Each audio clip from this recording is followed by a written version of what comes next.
दोस्तों आज के इस क्लास में आप सब लोग का स्वागत है। आज के इस क्लास में हम बात करने वाले हैं बिजनेस स्टडी के बारे में, यानी व्यावसायिक अध्ययन के बारे में बात करने वाले हैं। और यहाँ पे हम लोग बिजनेस स्टडी का चैप्टर नंबर 2 देख रहे हैं, ठीक है, दूसरा चैप्टर देख रहे हैं। और इस चैप्टर का नाम क्या है? चैप्टर का नाम है प्रबंध के सिद्धांत, यानी प्रिंसिपल ऑफ मैनेजमेंट। इस चैप्टर को आज हम लोग बहुत ही अच्छे से देखेंगे, बहुत ही अच्छे से आप लोग को समझाएंगे, ठीक है। बस आप लोग इसको अच्छे से, इस वीडियो को प्रॉपर देख लेते हो ना, तो आप ये समझो इस चैप्टर में 1% जरा सा भी, थोड़ा सा भी डाउट आपको नहीं रहने वाला है, क्योंकि हर टॉपिक आपको एक वीडियो में पूरा चैप्टर कंप्लीट करते हुए समाप्त करेंगे, ठीक है। मतलब हर एक चीज, चाहे वो बात करोगे कोई भी टॉपिक, चाहे बात करोगे कोई ऑब्जेक्टिव, कोई बात करोगे सब्जेक्टिव, तो हर चीज के बारे में आप अच्छे से जानते मिलोगे इस चैप्टर के बाद, ठीक है।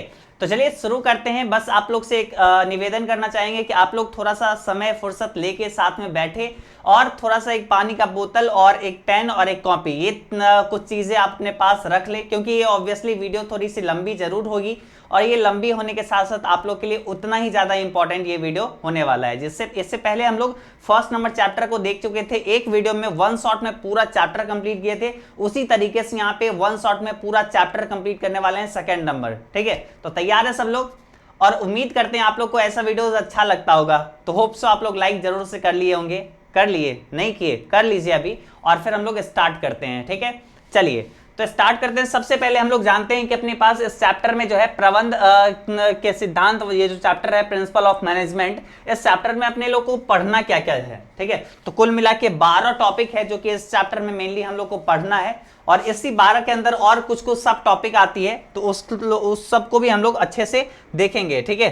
तो अभी चलिए सबसे पहले देखिए, हम लोग को जानना है प्रबंध के सिद्धांत। आखिर ये जो चैप्टर है, ये प्रबंध के सिद्धांत आखिर है क्या, ठीक है। सबसे पहले इसके बारे में जानेंगे, ये समझ लेंगे। उसके बाद प्रबंध के सिद्धांत की प्रकृति क्या क्या होती है, यानी नेचर क्या क्या होता है, इसके बारे में जानेंगे, ठीक है। उसके बाद हम लोग जानेंगे प्रबंध के सिद्धांत के महत्व एवं आवश्यकताएं क्या क्या है, ठीक है। इसकी महत्व देखेंगे या फिर इसकी आवश्यकता क्या क्या पड़ती है, तो इसको हम लोग समझेंगे, ठीक है। तीसरा टॉपिक ये भी हम लोग समझ लेंगे।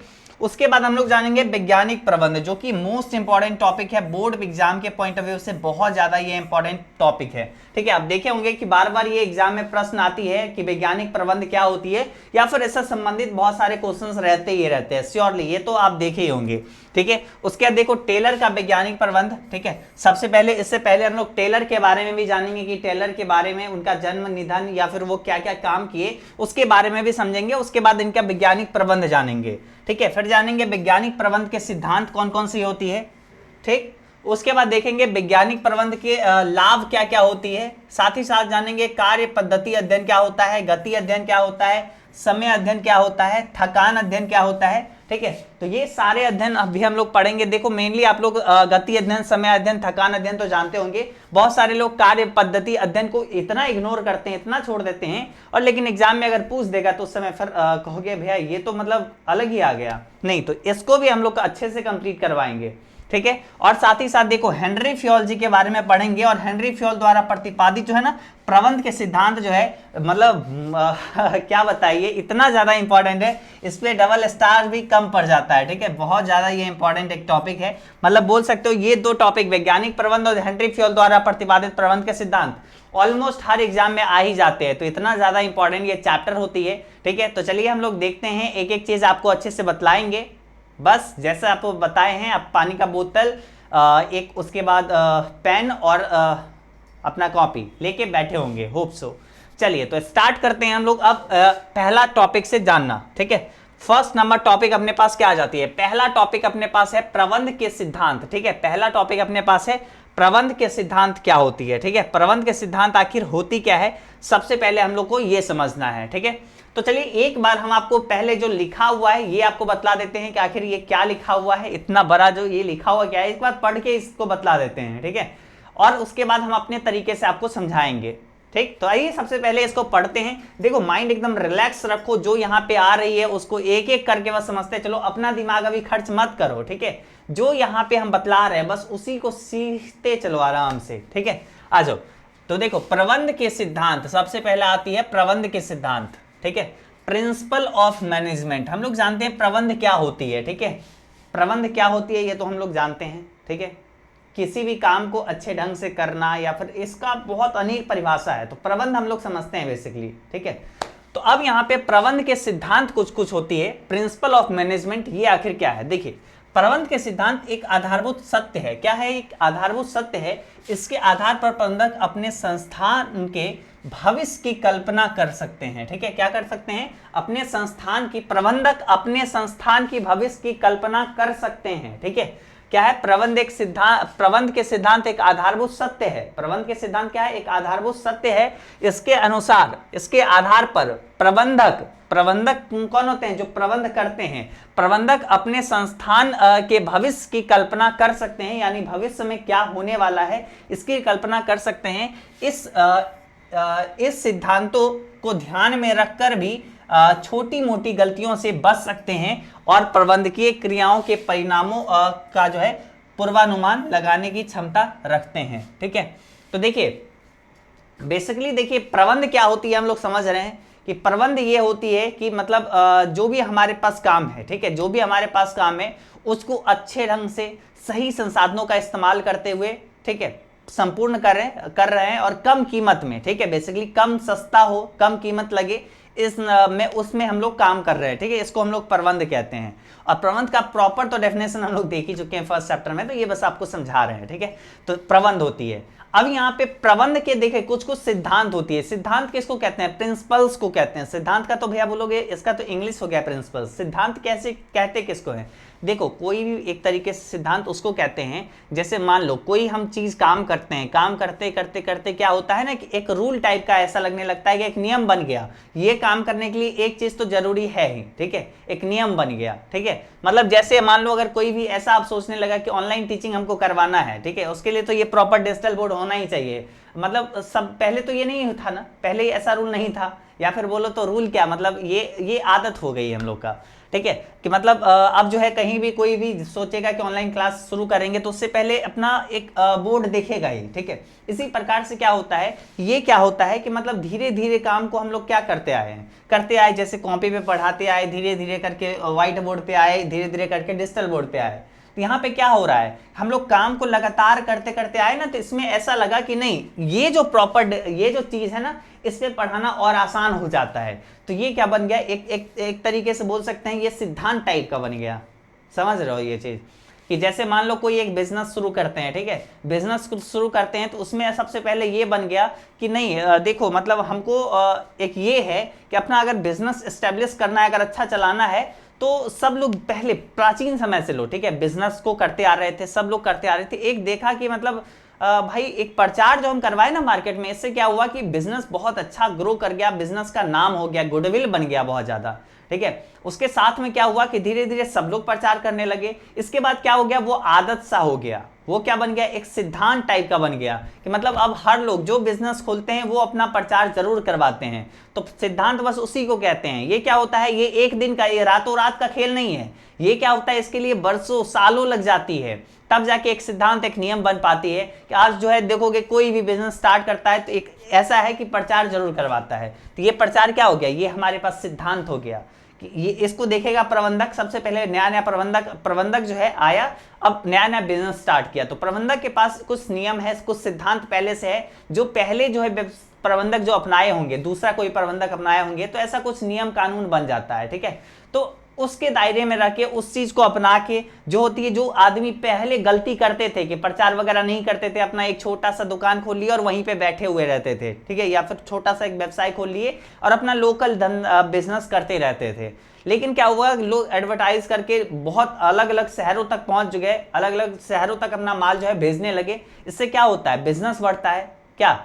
तो ये जो है कुछ नियम बन जाते हैं धीरे धीरे करके। उस नियम को क्या करते, जैसे वो एक्स नाम का वो प्रबंधक था, वो ऐसा सोचा था कि मतलब हम जो है क्या बनाएंगे, हम एडवर्टाइज करवाएंगे। ठीक है, और फिर धीरे धीरे करके आज जो है एक मान लेते हैं कि एक विजय नाम का, ठीक है, एक विजय नाम का एक आदमी है, और इसने सोचा कि क्यों ना अब हम एक कंपनी खोले और ये खोला, ठीक है, ये कंपनी खोला और इससे क्या हुआ, ये क्या किया, एडवर्टाइज करवाया। ठीक है, ये क्या करवाया, एडवर्टाइज करवाया। तो ये यहाँ पे क्या था, ये सिद्धांत देखा था, ये सिद्धांत देखा था कि भाई कुछ तो रूल नियम वगैरह बना हुआ है तो उसको फॉलो करते हैं, तो ये सिद्धांत इसी को कहते हैं। तो प्रबंध के सिद्धांत के बारे में हम बहुत सारा चीज आपको बताए हैं अभी। देखिए ये जो है ना, मतलब ऐसा कहीं लिखा हुआ नहीं है, लेकिन जो चीज आपको बताए हैं एक्चुअली बस आप उसको फील कर सकते हैं। उस तरीके से अगर आप समझे होंगे तो श्योरली है कि आप प्रबंध के सिद्धांत के बारे में बहुत अच्छे से लिख सकते हैं। ठीक है, मतलब ये क्या है, एक आधारभूत सत्य है कि जो क्या हुआ, आधारभूत सत्य है कि जैसे प्रचार करवाएंगे तो वो बिजनेस बढ़ेगा ही बढ़ेगा। ठीक है, लोग जानेंगे ही जानेंगे। ठीक है, इसके आधार पर प्रबंधक अपने संस्थान के भविष्य की कल्पना कर सकते हैं कि ऐसा सिद्धांत यहाँ पे बना हुआ है बहुत टाइप का, एक सिर्फ प्रचार करवाना ही नहीं, ऐसे हजारों लाखों सिद्धांत हो सकते हैं। ठीक है, तो यहाँ पे सिद्धांत बना हुआ है, इसके अनुसार क्या होगा कि मतलब ये हम लोग कल्पना कर सकते हैं कि भाई साहब आगे बिजनेस चल सकता है या नहीं चल सकता है, उस सिद्धांत को हम लोग समझ के कर सकते हैं, इसके बारे में जानकारी इकट्ठा कर सकते हैं। चलिए और थोड़ा सा हम लोग इसके बारे में हम लोग और जानकारी इकट्ठा करते हैं कि आखिर प्रबंध के सिद्धांत जो होती है ये क्या होती है। ठीक है, प्रबंध के सिद्धांत के बारे में थोड़ा सा और जानकारी हम लोग लेते हैं प्रबंध के सिद्धांत की प्रकृति को जान के। ठीक है, प्रबंध के सिद्धांत की प्रकृति को हम लोग जानेंगे तो और बहुत सारे चीज हम लोग को जानने को मिलेगा प्रबंध के सिद्धांत के बारे में। ठीक है, तो चलिए इसको भी हम लोग अच्छे से सीखते हैं कि प्रबंध के सिद्धांत की प्रकृति क्या क्या होती है। ठीक है, तो चलिए प्रबंध के सिद्धांत की प्रकृति अपने पास निम्नलिखित है, यहाँ पे लिखा हुआ है। चलिए सबसे पहले देखिए क्या है, सार्वभौमिक है। प्रबंध के सिद्धांत को कौन अपना सकते हैं, जो मान लो कुछ रूल नियम बना हुआ है, जो क्या है आधारभूत सत्य है, वो कौन अपना सकता है। मान लेते हैं एक नियम बना हुआ है, प्रबंध के सिद्धांत है, इसमें नियम 1 2 3 4, ये जो नियम है इस नियम को कौन अपना सकता है, इस नियम को कौन अपना सकता है, हर कोई। सार्वभौमिक है, ये चाहे छोटी कंपनी हो या बड़ी कंपनी हो, या छोटी व्यवसाय हो बड़ी व्यवसाय हो। ठीक है, लाभकारी संस्था हो गैर लाभकारी संस्था हो, हर कोई अपना सकता है, इसलिए ये क्या है, सार्वभौमिक है। सार्वभौमिक मतलब यूनिवर्सल। ठीक है, जो यूनिवर्स में कोई भी अपना सकता है, कोई भी टाइप का बिजनेस। देखिए प्रबंध के सिद्धांत सभी प्रकार के संगठनों के लिए प्रयुक्त किए जा सकते हैं। ठीक है, यह संगठन व्यवसाय एवं गैर व्यवसाय, छोटे एवं बड़े, सार्वजनिक, स्थानीय, कंपनी में प्रयुक्त हो सकते हैं। ठीक है, मतलब हर जगह इसको लागू किया जा सकता है। ठीक, तो सबसे पहले इसकी प्रकृति क्या हो गई, प्रबंध के सिद्धांत की प्रकृति कि ये क्या होता है, ये होता है सार्वभौमिक, कि इसको कहीं भी कोई भी अपना सकता है। ठीक है, और इसके अनुसार जो है अपना बिजनेस का संचालन, व्यवसाय का संचालन कर सकता है। दूसरा क्या है, सामान्य मार्गदर्शन। देखिए यहाँ से पहले से ही नियम वगैरह बनाया हुआ है, और सारे प्रबंधक सब मिल के जो भी अपनी गलतियां आती, गलतियां में ठीक कर करके यहाँ पे कुछ कुछ नियम बना दिए गए हैं। ठीक है, कुछ आधारभूत सत्य हो गया है ऐसा टाइप का। ठीक है, तो अब जो है इससे क्या होता है, हम लोग को बहुत सारा चीज सीखने को मिलता है, बहुत सारा चीज इससे सीखने को मिलता है। जो अलग अलग प्रबंधक गलती किए हैं, वो एक नया प्रबंधक आया, वो उससे उस गलती से सीखता है, तो ये क्या करता है, एक सामान्य मार्गदर्शन भी करता है। ठीक है, यानी प्रबंध के सिद्धांत का कार्य ये है कि सिद्धांत कार्य के लिए मार्गदर्शन का कार्य करता है। ठीक है, प्रबंध के सिद्धांत जो है कार्य के लिए मार्गदर्शन का कार्य करता है। अनेक जो काम हमें स्टार्ट करते हैं उसके लिए क्या करता है, ये हमें गाइड भी करता है। इससे संस्था के भविष्य की कल्पना कर सकते हैं। ठीक है, इन सिद्धांतों को ध्यान में रखकर छोटी मोटी जो गलतियां होती है उससे हम लोग बच सकते हैं। देखिए मान लेते हैं जो ए नाम का एक प्रबंधक जो है वो गलती किया होगा, लेकिन आज जो है XYZ नाम का एक प्रबंधक आया है, तो ये उस गलती को नहीं दोहराएगा, क्योंकि ये क्या है, ये जो गलती किया है ये एक लिखा हुआ है, ये लिख दिया है। ठीक है, और ये गलती को अच्छे से जाना है, पहचाना है, और अच्छे से एक ढूंढा है कि एक मतलब उसको सही करने का एक तरीका। ठीक है, उस गलती से बचने का तरीका। तो यहाँ पे क्या हुआ कि धीरे धीरे करके वही सब आधार वो सत्य बन जाता है, और वही जो नया प्रबंधक आता है तो वो उससे मार्गदर्शन लेता है, उससे वो बहुत कुछ सीखता है। ठीक है, तो यहाँ पे क्या होता है, जो नया आज XYZ करके आया है प्रबंधक, वो अपने छोटी मोटी गलतियों से भी वो बच सकता है। तो प्रबंध के सिद्धांत की प्रकृति क्या है कि वो सभी जगह लागू हो सकता है, सार्वभौमिक है। दूसरा, वो सामान्य मार्गदर्शन भी करता है। ठीक है, चलिए आगे बढ़ते हैं हम लोग, यहाँ पे तीसरा देखते हैं। ठीक है, तीसरा हमारे पास क्या है, व्यवहार एवं शोध। ठीक है, व्यवहार एवं शोध, आइए इसको जानते हैं, व्यवहार एवं शोध आखिर ये है क्या। देखिए प्रबंध के सिद्धांतों का सभी प्रबंधकों के अनुभव, बुद्धि, चातुर्य एवं शोध के द्वारा ही निर्माण होता है। ठीक है, उदाहरण के लिए सभी का अनुभव है कि किसी भी उद्देश्य की प्राप्ति के लिए अनुशासन अनिवार्य है। देखिए एक तो सबसे पहले व्यवहार एवं शोध की बहुत प्रबंध की प्रकृति ये है कि ये व्यवहार एवं शोध पर निर्भर करती है। देखिए सबसे पहले ये क्या होता है कि जो भी प्रबंधक होते हैं, ठीक है, जो भी प्रबंधक होते हैं उसकी जो भी अनुभव है, ठीक है, उसके जो भी अनुभव है उसी के ऊपर डिपेंड करेगा कि वो कितना अच्छा भविष्य का निर्माण कर सकता है।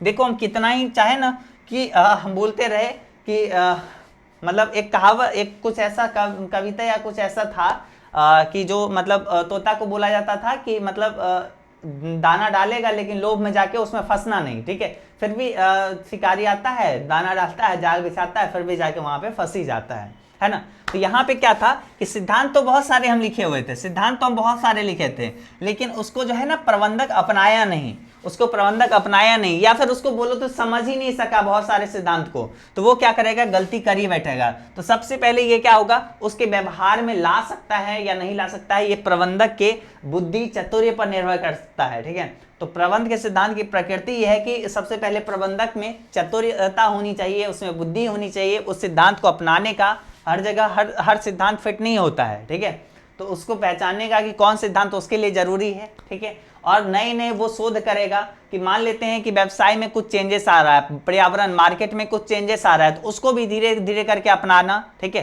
तो ये सारा चीज जो रहता है विज्ञान, ये जो है आपके पास प्रबंध के सिद्धांत की प्रकृति होती है, ठीक है। ये जो है प्रबंधक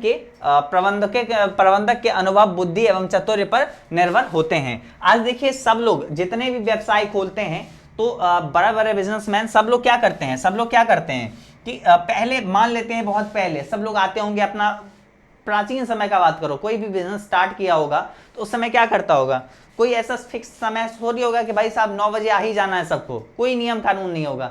कुछ लोग 9 बजे आते होंगे, कुछ लोग 1 बजे आते, कुछ लोग शाम में आते होंगे।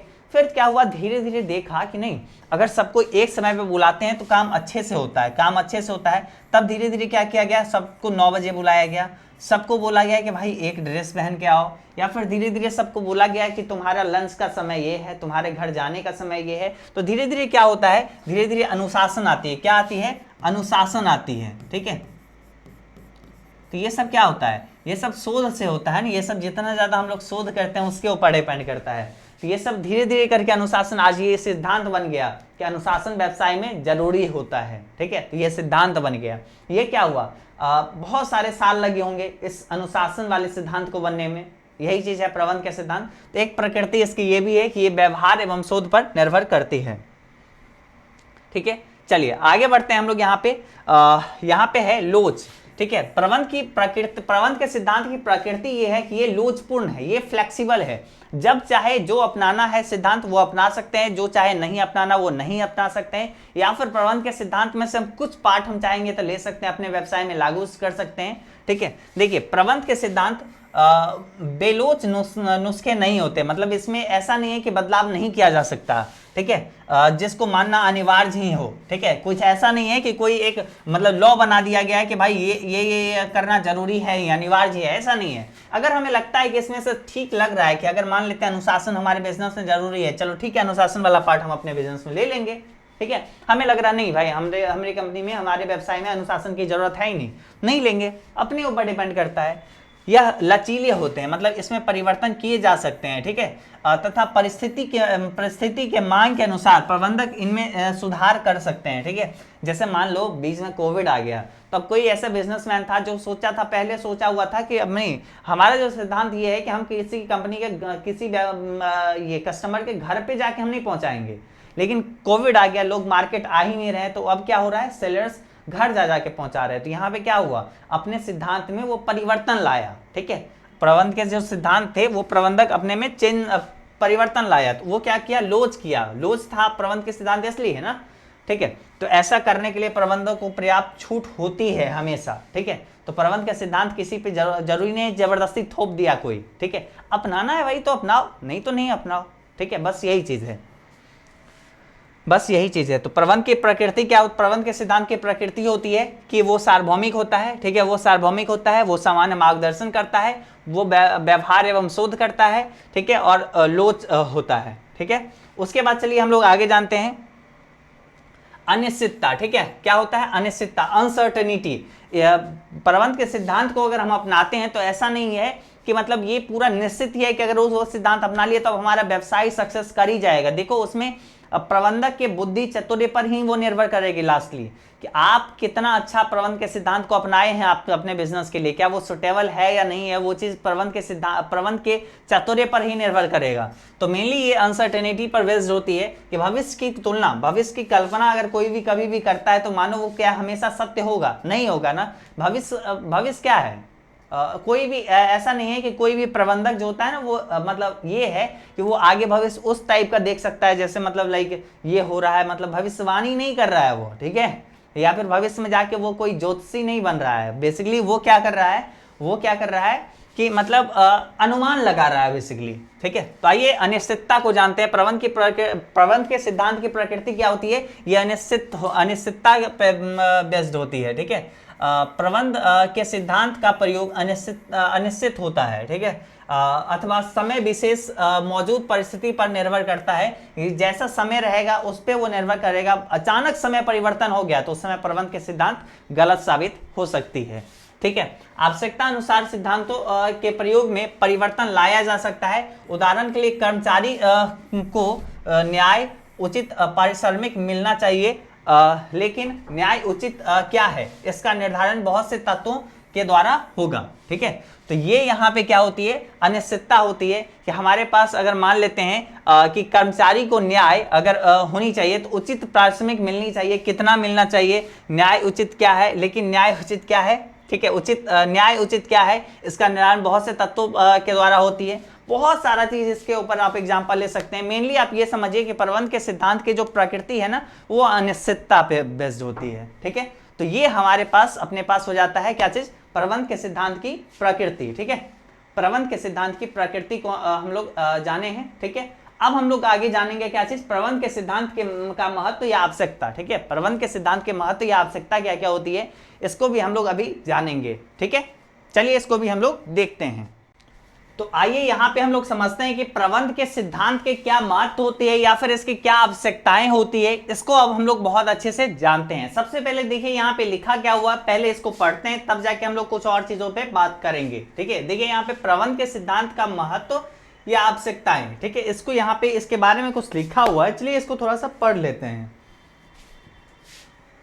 प्रबंध के सिद्धांतों का महत्व उसकी उपयोगिता के कारण है, यानी प्रबंध के सिद्धांत का मेन महत्व इसलिए है क्योंकि उसका बहुत ही ज्यादा अच्छा यूज होता है, उपयोग होता है, इसलिए उसकी महत्व भी है, ठीक है। तो उसकी मेन उपयोगिता जो है, उसकी मेन महत्व जो है उसकी उपयोगिता के कारण बनती है। यह प्रबंध के व्यवहार का उपयोगी सूक्ष्म ज्ञान देता है, मतलब प्रबंध को जो व्यवहार में लाना कैसे है उसके लिए छोटा छोटा थोड़ा अच्छे से जानकारी यहाँ पे देता है, एवं प्रबंधकीय आचरण को प्रभावित करता है। प्रबंधक इन सिद्धांतों को अपने दायित्व एवं उत्तरदायित्व को पूरा करने के लिए उपयोग में ला सकता है। प्रबंधक का दायित्व या उत्तरदायित्व क्या होता है, एक तो सबसे पहले कंपनी के प्रति होता है, मतलब जिस व्यवसाय में काम कर रहा है व्यवसाय के प्रति उसका दायित्व होता है, ठीक है। समाज के प्रति उसका उत्तरदायित्व होता है। तो उस सब को पूरा करने के लिए वो प्रबंध के सिद्धांत को अपनाता है, यही उसका एक महत्व है या फिर इसकी आवश्यकता है, ठीक है। प्रबंधक इसको अपनाता है। अभी इसके बारे में और अच्छे से और डिटेल में हम लोग जानते हैं। जैसे आपके एग्जाम में बोल देगा कि प्रबंध के सिद्धांत के महत्व को लिखे या प्रबंध के सिद्धांत की आवश्यकताओं को बतावे, तो आप कैसे लिखोगे, इस प्रकार से लिखोगे नहीं, इतना तो आप लिख दोगे ऊपर में और उसके बाद लिखोगे प्रबंध के सिद्धांतों का महत्व जो है वो निम्नलिखित है। उतना लिखने के बाद, इतना लिखने के बाद उसके बाद ये लिखना और तब जाके इस पॉइंट को दर्शाना, बहुत अच्छा मार्क्स मिलेगा श्योरली। देखो आ जाओ यहाँ पे समझते हैं कि एक पॉइंट को अच्छे से। देखिए प्रबंध के सिद्धांत के महत्व क्या क्या है, तो महत्व जो है निम्न बिंदुओं के रूप में समझा जा सकता है, ठीक है। तो आप लिख देना एग्जाम में प्रबंध के सिद्धांतों का महत्व जो है निम्नलिखित है, ठीक है, ऐसे लिख देना और ऐसे पॉइंट बाय पॉइंट लिखना, ठीक है। प्रबंध के सिद्धांत को अपनाने से कार्य कुशलता में वृद्धि होती है। क्या होता है कि जब प्रबंधक जो है ना मतलब प्रबंध के सिद्धांत को अपनाता है तो उससे कार्य कुशलता में वृद्धि होती है, क्योंकि प्रबंधक जो है अपनी अनुभव, अपनी विचारधाराओं को छोड़ के वो सिद्धांत को अपनाता है, ठीक है। सिद्धांत के अनुसार वो सोचता है, काम को आगे ले चलता है। तो अपने अनुभव, अपने उस पर क्या होता है, वो उसका गलत हो सकता है, लेकिन जो सिद्धांत होती है ना वो ऑलमोस्ट सही होता है। हाँ, ये भी कहीं कहीं गलत साबित होती है, तो यहाँ पे जो है ना मेनली यहाँ पे ये होता है कि प्रबंधक जो होते हैं वो सिद्धांत को देखते हैं, सिद्धांत को अपनाने की कोशिश करते हैं और अपना अनुभव से देखते हैं कि ये गलत तो सिद्धांत नहीं है, ये सिद्धांत पे अपनाएंगे तो सही होगा ना। तो यहाँ पे वो अनुभव करते हैं और इसके अकॉर्डिंग मतलब प्रबंध के सिद्धांत पे काम करने लग जाते हैं और उसके अनुसार जो अपने लक्ष्य को पूरा करने की कोशिश करते हैं। तो यहाँ पे क्या होती है, प्रबंध का एक महत्व या आवश्यकता ये है कि इससे क्या होता है, कार्यकुशलता में वृद्धि होती है। यानी प्रबंध के सिद्धांत को अपनाने से कार्यकुशलता में वृद्धि होती है, काम अच्छे तरीके से हो जाता है। उसके बाद क्या है, प्रबंध के सिद्धांतों से भौतिक तथा मानवीय संसाधनों में समन्वय बनी रहती है। तो प्रबंध के सिद्धांत का एक महत्व या बोलो तो आवश्यकता ये है, इससे क्या होता है कि जितने भी भौतिक संसाधन है और जितने भी मानवीय संसाधन है इसमें क्या होता है, समन्वय बना रहता है। ठीक है, मतलब मानवीय संसाधन जो भी श्रम वगैरह है, भौतिक संसाधन जो भी मशीनरी वगैरह है, दोनों में सब में समन्वय बना हुआ रहता है। मतलब लोगों को हर भौतिक संसाधन के बारे में जानकारी होती है। तो प्रशिक्षण वगैरह सब कुछ इसके द्वारा ही दिया जाता है, प्रबंध के सिद्धांत के द्वारा ही दिया जाता है। तो प्रबंध के सिद्धांत का महत्व ये है कि प्रबंध के सिद्धांत से भौतिक तथा मानवीय संसाधनों में समन्वय बनी रहती है। ठीक है, चलिए आगे बढ़ते हैं। प्रबंध के सिद्धांत का तीसरा महत्व यह है कि सामाजिक उत्तरदायित्व को पूरा करने में सुविधा होती है। क्या होती है, आप लोग को तो निश्चित रूप से पता है कि प्रबंध का सामाजिक कुछ उत्तरदायित्व होता है। तो अगर ये सिद्धांत बनती रहती है, अच्छा सिद्धांत अगर रहता है, प्रबंध के सिद्धांत अगर रहती है, तो हर प्रबंधक को यह ख्याल रहेगा कि नहीं, हमें समाज के प्रति सोचना होगा। हर हमेशा व्यवसाय को लाभ ही हमेशा नहीं देखना है, हाँ वो तो देखना है, लेकिन ये नहीं है कि समाज को हम भूल जाना है। समाज में हम बोलो तो उसके उसको और ज्यादा अच्छा वहां पे सुविधाएं प्रदान करने के बजाय हम उसको और दुविधा में ही डाल रहे हैं, या फिर समाज को हम लोग तरक्की नहीं करवा रहे हैं। तो एक जो होता है ना प्रबंधक का, उसके प्रति भी उत्तरदायी होता है, समाज के प्रति भी। तो उसमें भी क्या होता है, अपने उत्तरदायित्व को पूरा करने में सुविधा उसको प्रदान होता है। किसके द्वारा सुविधा प्राप्त होता है, किसके द्वारा, प्रबंध के सिद्धांत के द्वारा। चलिए आगे देखते हैं। प्रबंध के सिद्धांत का महत्व यह भी है कि प्रबंध प्रशिक्षण, शिक्षा एवं अनुसंधान संभव हो पाता है। ठीक है, प्रबंध के सिद्धांत के कारण क्या होता है कि प्रबंध में प्रशिक्षण हो पाता है। ठीक है, जितने भी कर्मचारी या फिर जितने भी लोग व्यवसाय में काम करते हैं, कंपनी में काम करते हैं, हर कोई प्रशिक्षित हो पाते हैं, उनको शिक्षा मिल पाती है। ठीक है, वो नए नए शोध कर पाते हैं क्योंकि ऑलरेडी रूल वगैरह बना हुआ है। ठीक है, मान लो रूल नहीं, एक्चुअली वो रूल से अलग होता है। ठीक है, मतलब एक जो है ना, मतलब ऐसा बोल सकते हो कि वो सिद्धांत बन चुका है जो कि मतलब सब लोग अप्लाई करते हैं। ठीक है, तो उसी चीज को अगर अपनाते हैं हम भी, तो और उसमें कुछ कुछ नया नया ट्राई करके क्या होता है, अनुसंधान अगर हम लोग करते रहते हैं तो हम लोग बेटर कर सकते हैं। ठीक है, तो प्रबंध के सिद्धांत का महत्व ये भी है कि इससे क्या होता है, प्रबंध के प्रशिक्षण संभव हो पाता है, शिक्षा एवं अनुसंधान ये सब संभव हो पाता है। तो कोई भी आपसे अगर पूछेगा कि प्रबंध के सिद्धांत का महत्व लिखे या फिर आवश्यकता को बतावे, तो क्या आप नहीं बता पाओगे प्रबंध के सिद्धांत की क्या क्या महत्व है। देखो ये क्या करती है, मेनली प्रबंधक को तो बहुत ज्यादा सपोर्ट करती है। प्रबंधक को अपने समाज के प्रति जो उत्तरदायी होता है उसको पूरा करवाता है।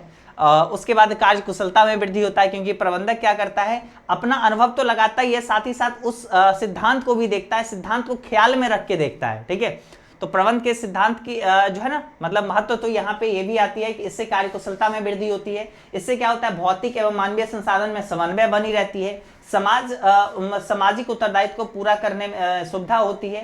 प्रबंध प्रशिक्षण या फिर प्रबंध आप चाहोगे तो हटा सकते हो। ठीक है, इस लाइन को, प्रशिक्षण, शिक्षा एवं अनुसंधान संभव हो पाता है किसके माध्यम से, प्रबंध के सिद्धांत के माध्यम से। तो प्रबंध के सिद्धांत की महत्व यहाँ पे ये सारे हैं, अच्छे से लिख पाओगे मेरे ख्याल से। ठीक है, अब चलो अब हम लोग आगे बढ़ते हैं। अब आगे बढ़ते हैं और भी जो हमारे पास टॉपिक है उसको एक एक करके जानते हैं। ठीक है, तो आइए, अब हमारे पास बहुत ही मोस्ट इंपॉर्टेंट एक टॉपिक है जिसका नाम है वैज्ञानिक प्रबंध। ठीक है, वैज्ञानिक प्रबंध क्या होती है। तो यहां पे हमारे पास टॉपिक क्या है, हमारे पास टॉपिक है वैज्ञानिक प्रबंध। वैज्ञानिक प्रबंध क्या होती है, आइए हम लोग इसको जानते हैं। देखिए, वैज्ञानिक प्रबंध का अर्थ दो शब्द से बना है, वैज्ञानिक और प्रबंध। तो वैज्ञानिक शब्द का अर्थ होता है विशिष्ट ज्ञान। ठीक है, और विशेष जानकारी के ज्ञान को ही विज्ञान कहा जाता है। ठीक है, तो यहां पे क्या आ रहा है, वैज्ञानिक प्रबंध। ठीक है, अब आपको यहां पे और अच्छे से थोड़ा सा समझाने की कोशिश करते हैं।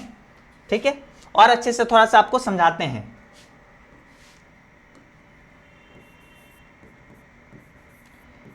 क्या है वैज्ञानिक ठीक है, प्रबंध। तो इसमें हमारे पास दो शब्द से बनता है। पहला शब्द है हमारे पास क्या चीज, वैज्ञानिक, और दूसरा शब्द है हमारे पास प्रबंध। ठीक है, वैज्ञानिक प्रबंध दो शब्द से मिलकर बना है। तो वैज्ञानिक यानी हमारे पास क्या आ जाती है, यानी हमारे पास विज्ञान। ठीक है, विज्ञान। तो विज्ञान में कौन कौन से शब्द है, एक वी है, वी का मतलब क्या होता है, विशेष, ठीक है, या विशिष्ट। ठीक है, और ज्ञान, दूसरा शब्द क्या है, ज्ञान। विज्ञान में वी और ज्ञान। तो ज्ञान मतलब जो भी हमारे पास जानकारी है, ठीक है, जो भी हमारे पास जानकारी है, जो भी हमारे पास नॉलेज है, उसको कहते हैं विशेष। जो भी जानकारी और नॉलेज है उसको कहते हैं विज्ञान। ठीक है, यानी वैज्ञानिक। उसके बाद प्रबंध के बारे में हम लोग जानते हैं। प्रबंध के बारे में हम लोग बहुत अच्छे से जानते हैं। प्रबंध शब्द का अर्थ होता है अन्य व्यक्तियों से कार्य कराने की क्षमता और निर्धारित लक्ष्य को प्राप्त करना होता है। ठीक है, प्रबंध का अर्थ क्या होता है, प्रबंध का मतलब यह होता है कि अन्य व्यक्तियों से कार्य कराने की क्षमता। ठीक है, मतलब क्या होता है कि यहाँ पे प्रबंधक, और प्रबंधक क्या करता है, अन्य व्यक्तियों से कार्य कराता है, इसको कहते हैं प्रबंध। तो वैज्ञानिक प्रबंध क्या होता है, विशेष ज्ञान से, ठीक है, विशेष ज्ञान से अन्य व्यक्तियों की सहायता से काम को, अपने लक्ष्य को पूरा करना वैज्ञानिक प्रबंध कहलाती है। ठीक है, मोटा मोटी तो हमारे पास ये हो जाती है। लेकिन अभी और अच्छे से थोड़ा सा हम जानते हैं कि वैज्ञानिक प्रबंध आखिर क्या होती है। तो आइए प्रॉपर डेफिनेशन जो आप एग्जाम में लिख सकते हैं वो आपको बताते हैं। ठीक है, अब आपको वो बताते हैं कि जो आपके एग्जाम में लिख सकते हैं। जैसे आपके एग्जाम में सवाल आएगा कि वैज्ञानिक प्रबंध क्या होती है, तो आप कैसे लिखोगे, तो कुछ इस प्रकार से आप बिल्कुल लिख सकते हैं। आइए देखिए कैसे लिख सकते हैं। प्रबंध की रूढ़िवादी विचारधाराओं को छोड़कर आधुनिक वैज्ञानिक विचारधाराओं का प्रयोग करना ही वैज्ञानिक प्रबंध है। देखिए हम लोग पहले क्या करते थे कि मान लेते हैं कि एक व्यवसाय है, ठीक है, एक व्यवसाय है, ठीक है, एक व्यवसाय है जो कि क्या करता है, मान लेते हैं वो स्वेटर बनाता है। ठीक है, वो क्या करता है, स्वेटर बनाता है। ठीक है, तो पहले क्या करता था, वो गांव में जाता था और बहुत सारी महिलाओं को लेता था और महिलाओं को लेके अपने फैक्ट्री में, अपने कंपनी में काम देता था। ठीक है, अपने सारे महिलाओं को काम देता था और ये महिला क्या करती थी, हाथ से स्वेटर को बनाया करती थी। ठीक है, हाथ से स्वेटर को बुना करती थी। ठीक है, तो बाद में क्या हुआ, इसी को कहते हैं, जो मतलब ये हाथ से जो बनाया करती है ना, इसी को कहते हैं रूढ़िवादी व्यवस्था। ठीक है, इसको कहते हैं रूढ़िवादी, जो पुरानी परंपरा चलते आया है बस उसी को अपनाते चल रहे हैं। लेकिन क्या हुआ बाद में कि मतलब साइंटिफिक तरीका आया, बहुत सारे मशीनरी आए, बहुत सारे क्या आए, मशीन आए। तो यहाँ पे क्या किया गया, अब इन महिलाओं को नहीं बोल के, ठीक है, अब मशीन से काम होने लगा। ठीक है, एक महिला को एक मशीन पर रख दिया और ये महिला जो है सब कुछ, महिला या पुरुष को भी रख दिया, तो ये महिला सब कुछ देख रही है कि मशीन में अच्छे से काम हो रहा है, ये सारा चीज मैनेज कर लेती है। ठीक है, तो जो यहाँ पे क्या हुआ, यहाँ पे जो आधुनिक जो भी तकनीकें थे, आधुनिक जो विज्ञान की विचारधाराएं थी उसको अपनाया गया, यानी रूढ़िवादी को छोड़ के आधुनिक को अपनाया गया। और इससे यहाँ पे क्या होता है, इससे क्या हुआ, देखो जो हम लोग यहाँ पे क्या होता था, यहाँ पे 100 स्वेटर का निर्माण होता था, अब यहाँ पे जो है एक दिन में 1000 स्वेटर बन जाता है। तो देख रहे हो कितना 10 गुना बढ़ गया सीधा। ठीक है, 10 गुना यहाँ पे बढ़ गया, जो प्रोडक्शन था, जो उत्पादन था वो 10 गुना बढ़ गया। तो रूढ़िवादी विचारधाराओं को छोड़ के अगर वैज्ञानिक प्रबंध को अपनाते हैं तो सबसे पहले यहाँ पे उत्पादन तो बढ़ता ही बढ़ता है, साथ ही साथ और भी कुछ होता है, उसके बारे में और चलते आगे जानते हैं। इसके अंतर्गत प्रत्येक कार्य का बारीकी से अध्ययन करते हुए यह सुनिश्चित किया जाता है कि संस्था के सभी काम सस्ते एवं कुशलतापूर्वक ढंग से पूरे हो। पहले क्या होता था, हाथ से जो बुना जाता था ना, तो कहीं कहीं पे ऐसा हो जाता था, होल टाइप का रह जाता था, कहीं पे छूट जाता था। लेकिन अब मशीनरी में क्या होता है, इसमें ऐसा कोई भूल चूक नहीं होता है, क्योंकि मशीन गलती नहीं करता है। ठीक है, इससे क्या होता है, कार्य कुशलता में वृद्धि होता है। साथ ही साथ पहले क्या होता था ना, ऊन ज्यादा लग जाया करता था। ठीक है, एक बार डबल सिलाई हो गया, ऐसा कुछ होता था तो ज्यादा लग जाता था खर्च। अब यहाँ पे क्या होता है, इसमें मशीन में ऐसा कुछ गलती नहीं होता है, तो अब यहाँ पे सस्ते में होता है। तो वैज्ञानिक प्रबंध से क्या होता है, एक तो सबसे पहले वैज्ञानिक प्रबंध का मतलब ये होता है कि पुरानी रूढ़िवादी विचारधाराओं को छोड़कर आधुनिक वैज्ञानिक जो होती है विचारधारा उसको अपनाना। ठीक है, पुरानी रूढ़िवादी विचारधाराओं को छोड़कर आधुनिक जो है वैज्ञानिक विचारधारा जो है उसको अपनाना, और यह भी सुनिश्चित करना कि जो भी हम लोग प्रोडक्शन कर रहे हैं, जो भी हम लोग उत्पादन कर रहे हैं, उसमें बारीकी से अध्ययन करते हुए यह सुनिश्चित करना कि संस्था का काम जो है सस्ते ढंग से, कम पैसों में, कम कीमत पे हो रही है और साथ ही साथ कार्यकुशलता पूर्वक हो रही है या नहीं हो रही है। ठीक है, तो कुल मिला के आप इस तरीके से लिख सकते हैं वैज्ञानिक प्रबंध का परिभाषा, और साथ ही साथ इसको लिखने के बाद आप ये वाला लाइन भी ऐड कर सकते हो। ठीक है, ये सबसे पहले जैसे पूछेगा आपको वैज्ञानिक प्रबंध क्या होती है, तो आप ये लिख देना। ठीक है, यहां से यहां तक लिख देना। ठीक है, यानी वैज्ञानिक प्रबंध का अर्थ दो शब्दों से बनना होता है, वैज्ञानिक और प्रबंध। वैज्ञानिक शब्द का अर्थ होता है विशिष्ट ज्ञान, विशेष जानकारी के ज्ञान को ही विज्ञान कहा जाता है। प्रबंध शब्द का अर्थ होता है अन्य व्यक्तियों से कार्य कराने की क्षमता या निर्धारित लक्ष्य को प्राप्त करना होता है। ठीक है, तो इससे ये पता चलता है कि विशेष जानकारी से जो काम को संपन्न किया जाता है और अपने लक्ष्य को प्राप्त किया जाता है, उसको कहते हैं क्या चीज? वैज्ञानिक प्रबंध। और उसके बाद लिखना दूसरे शब्दों में। ठीक है, एग्जाम में ही जैसे आप आंसर लिख रहे होगे, फिर आप लिखना दूसरे शब्दों में, और उसके बाद ये आप लिख देना कि प्रबंध की रूढ़िवादी विचारधाराओं को छोड़कर आधुनिक वैज्ञानिक विचारधाराओं का प्रयोग करना ही वैज्ञानिक प्रबंध है। इसके अंतर्गत प्रत्येक कार्य का बारीकी से अध्ययन करते हुए यह सुनिश्चित किया जाता है कि संस्था के सभी काम सस्ते एवं कुशलतापूर्वक ढंग से पूरे हो। ठीक है, तो यहाँ पे वैज्ञानिक प्रबंध ये कहलाती है। ठीक है, क्लियर? मेरे ख्याल से अभी तक आपको कोई दिक्कत नहीं हुआ होगा, आराम से आप इसको लिख सकते हैं।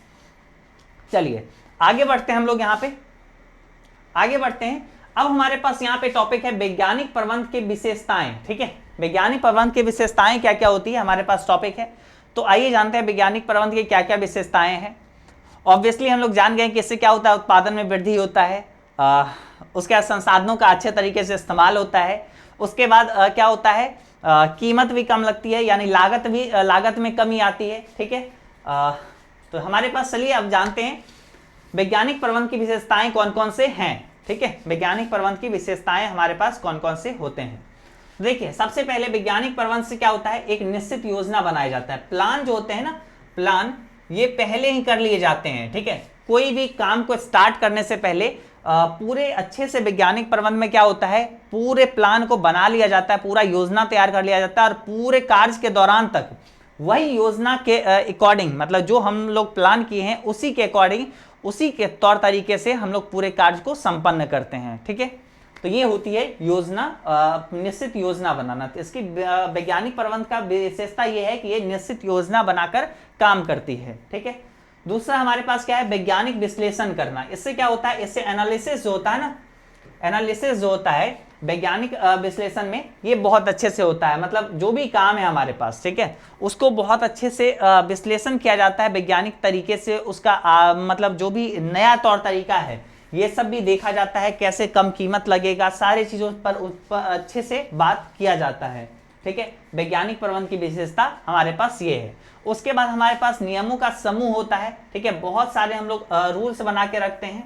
ठीक है, पूरे कार्य के दौरान हम लोग उस रूल को फॉलो करते हैं। ठीक है, नियम का समूह होता है। ठीक है, उसके बाद कार्य क्षमता में वृद्धि होती है। ऑब्वियसली वैज्ञानिक प्रबंध से आप लोग देखें कि कितना अच्छा, मतलब इससे क्या होता है, कार्य क्षमता में वृद्धि होता है। जहाँ पे हम लोग हाथ से स्वेटर बुना करते थे, वहीं पे अब जो है क्या आ चुका है, मशीनरी आ चुका है, और उससे बुना करते हैं। तो अब कार्य क्षमता में भी वृद्धि होती है। और साथ ही साथ यहाँ पे सिर्फ जो है मशीन का इस्तेमाल नहीं किया जाता है, बल्कि यहाँ पे क्या होता है, स्पेशली वैज्ञानिक प्रबंध में बात करें ना, तो जो भी लेबर होते हैं, जो भी मजदूर होते हैं, जो भी हमारे पास कर्मचारी होते हैं, ठीक है, तो उसके कार्यकुशलता पर ज्यादा ध्यान दिया जाता है। ठीक है, कर्मचारी के कार्यकुशलता पर भी ज्यादा ध्यान दिया जाता है। ठीक है, लगातार कि ये अच्छे से काम कर रहा है, नहीं कर रहा है, नहीं कर रहा है, तो इसके पीछे वजह क्या है, सारे चीज, या फिर इसको अच्छे से ध्यान दिया जाता है कि ये कैसे काम और अच्छे से कर सकता है। तो कार्य क्षमता में वृद्धि होता है वैज्ञानिक प्रबंध से। तो वैज्ञानिक प्रबंध की विशेषता ये भी है। वैज्ञानिक प्रबंध की और विशेषता यह है कि मानसिक क्रांति लाना। ठीक है, ये क्या करता है, मानसिक क्रांति लाता है। लोगों को अक्सर मतलब बोल सकते हैं कि उसे ये समझाया जाता है कि आप जो काम कर रहे हैं वो बहुत ही अच्छा काम है, या फिर ये बोलो तो मतलब मानसिक क्रांति लाना यानी उसे मोटिवेट कर करके रखना। उसे मतलब एक तरीके से बोलो तो ये भी हो सकता है कि मानसिक क्रांति लाने का कारण मतलब इससे क्या होता है कि वो काम को अच्छे से करता है। मेनली मानसिक क्रांति आता है, वो काम को अच्छे से करता है। उसको बोला जाता है कि अगर ये यहाँ तक टारगेट आज का है, अगर तुम पूरा कर लेते हो तुम्हें इंसेंटिव मिलेगा, 1000 का एक्स्ट्रा मिलेगा आज, ठीक है। तो ऐसा कुछ मानसिक उसको क्रांति लाया जाता है या फिर उसको मोटिवेट किया जाता है ताकि वो काम को अच्छे से करे, कार्य कुशलता पूर्वक करे। सामयिक अध्ययन करना है, मतलब समय समय पर अध्ययन करना, जैसे बोलो तो गति अध्ययन, समय अध्ययन, थकान अध्ययन, कार्यविधि अध्ययन, ठीक है, कार्य पद्धति अध्ययन, ठीक है। तो ये सब अध्ययन इस पे किया जाता है कि आखिर वो कितना थकता है, कितना समय में थकता है, या फिर उसका जो बोल सकते हैं गति कितना है, ठीक है। तो हर चीज के ऊपर अध्ययन प्रॉपर इसका हर समय समय पर किया जाता है। सामयिक का मतलब ये होता है टाइमली स्टडी, मतलब समय समय पर अध्ययन किया जाता है वैज्ञानिक प्रबंध में। तो वैज्ञानिक प्रबंध की ये कुछ विशेषताएं हैं, ठीक है। उसके बाद देखो टेलर के अनुसार वैज्ञानिक प्रबंध में 75% तो हमेशा विश्लेषण ही किया जाता है, ठीक है। हर चीजों पर विचार, हर चीजों को एनालिसिस ही किया जाता है कि क्या वो सही है ना, हमारा जो अनुमान है, जो पूर्वानुमान हम किए हैं, क्या वो सही हो रहा है ना या नहीं हो रहा है, या फिर हर हमेशा ये बात जान लो कि टेलर जो बोले हैं कि वैज्ञानिक प्रबंध में 75% जो है ना विश्लेषण तथा 25% जो होता है सामान्य बुद्धि लगाया जाता है, ठीक है। तो इससे ऑब्जेक्टिव क्वेश्चन बन के आ सकती है, इससे ऑब्जेक्टिव क्वेश्चन बन के आ सकती है। तो ये हमारे पास हो जाती है क्या चीज, वैज्ञानिक प्रबंध की विशेषताएं एवं विशेषताएं, ठीक है। ये हम लोग देख लिए हैं। होप्स आप लोग कॉपीज और पेन लेके बैठे होंगे तो निश्चित रूप से इसको कॉपी में नोट करते हुए चल रहे होंगे। नहीं किए हैं तो अभी वीडियो को रोक के और प्रॉपर नोट कर लीजिए, ठीक है। और चलिए अभी हम लोग यहाँ पे अब आगे जानते हैं फ्रेडरिक विंसलो टेलर के बारे में, ठीक है। टेलर जी आप जानते होंगे बहुत ही ज्यादा ये इंपॉर्टेंट है, फ्रेडरिक विंसलो टेलर। इनको शॉर्ट में हम लोग टेलर ही बोलते हैं, ठीक है। आपके मतलब अधिकतर ऑब्जेक्टिव टाइप क्वेश्चंस या फिर ज़्यादातर जगहों पे इनका आधा ये टेलर ही नाम लिखा रहा होगा, ठीक है, पूरा नाम नहीं लिखा हुआ मिलेगा, ठीक है। तो टेलर बहुत ही ज़्यादा इम्पोर्टेंट मतलब ये हैं, इनके बारे में आपको पढ़ना ही होगा, ठीक है। इनके बारे में आपको निश्चित रूप से पढ़ना होगा, हर बार एग्जाम में सवाल आ ही जाता है इनसे संबंधित। तो आइए अब इनके बारे में भी थोड़ा सा हम लोग अच्छे से जान ही लेते हैं। तो थोड़ा सा एक बार आप पढ़िए इसको, क्या लिखा हुआ है यहाँ पे, एक बार जरा सा आप इसको पढ़िए, तो एक बार पढ़िए और फिर हम आपको इसके बारे में बताते हैं।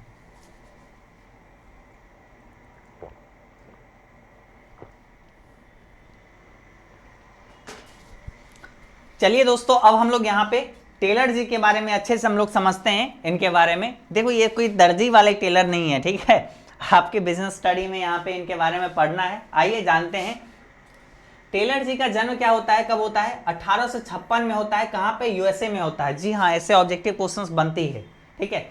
या फिर नहीं तो आप इनके बारे में जान लो, हो सकता है सब्जेक्टिव क्वेश्चन में भी आ जाए। टेलर का जन्म 1856 में यूएसए में हुआ।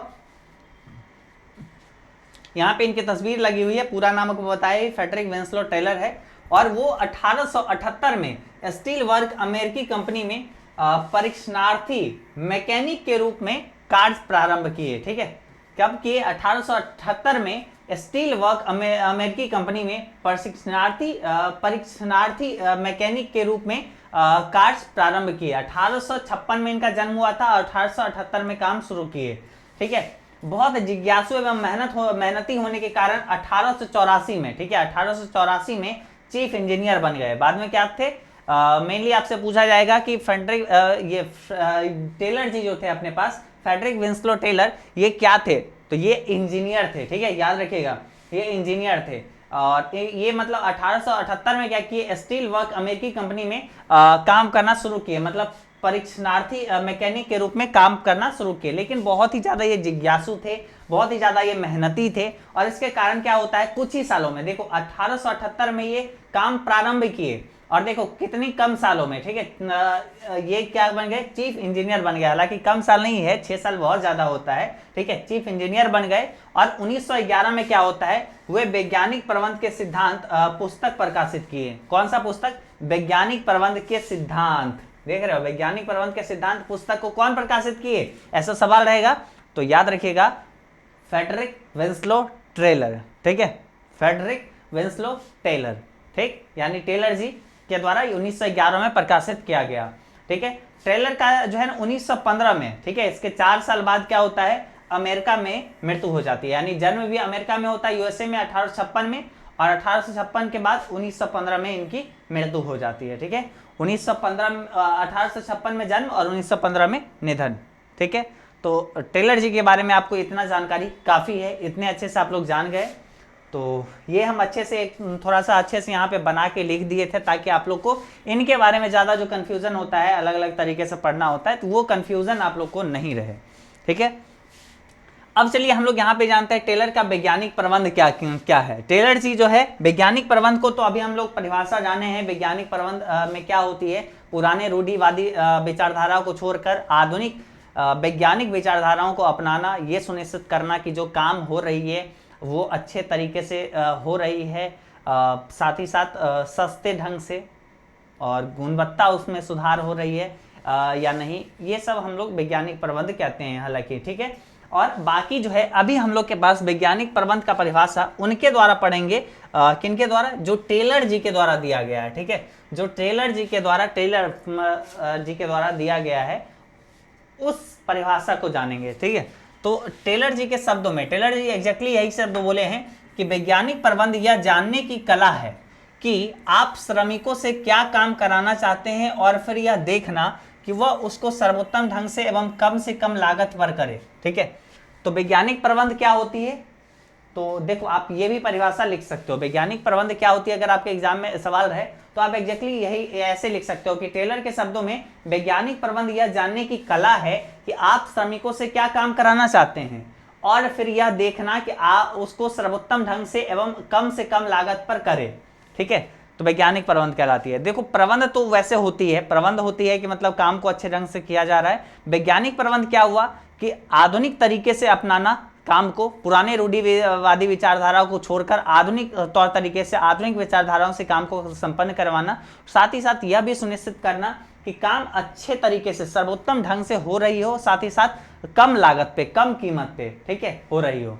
तो यहाँ पे बस इसी को कहते हैं वैज्ञानिक प्रबंध। ठीक है, तो टेलर जी का वैज्ञानिक प्रबंध क्या होती है ये भी आपको समझ में आ गया। ठीक,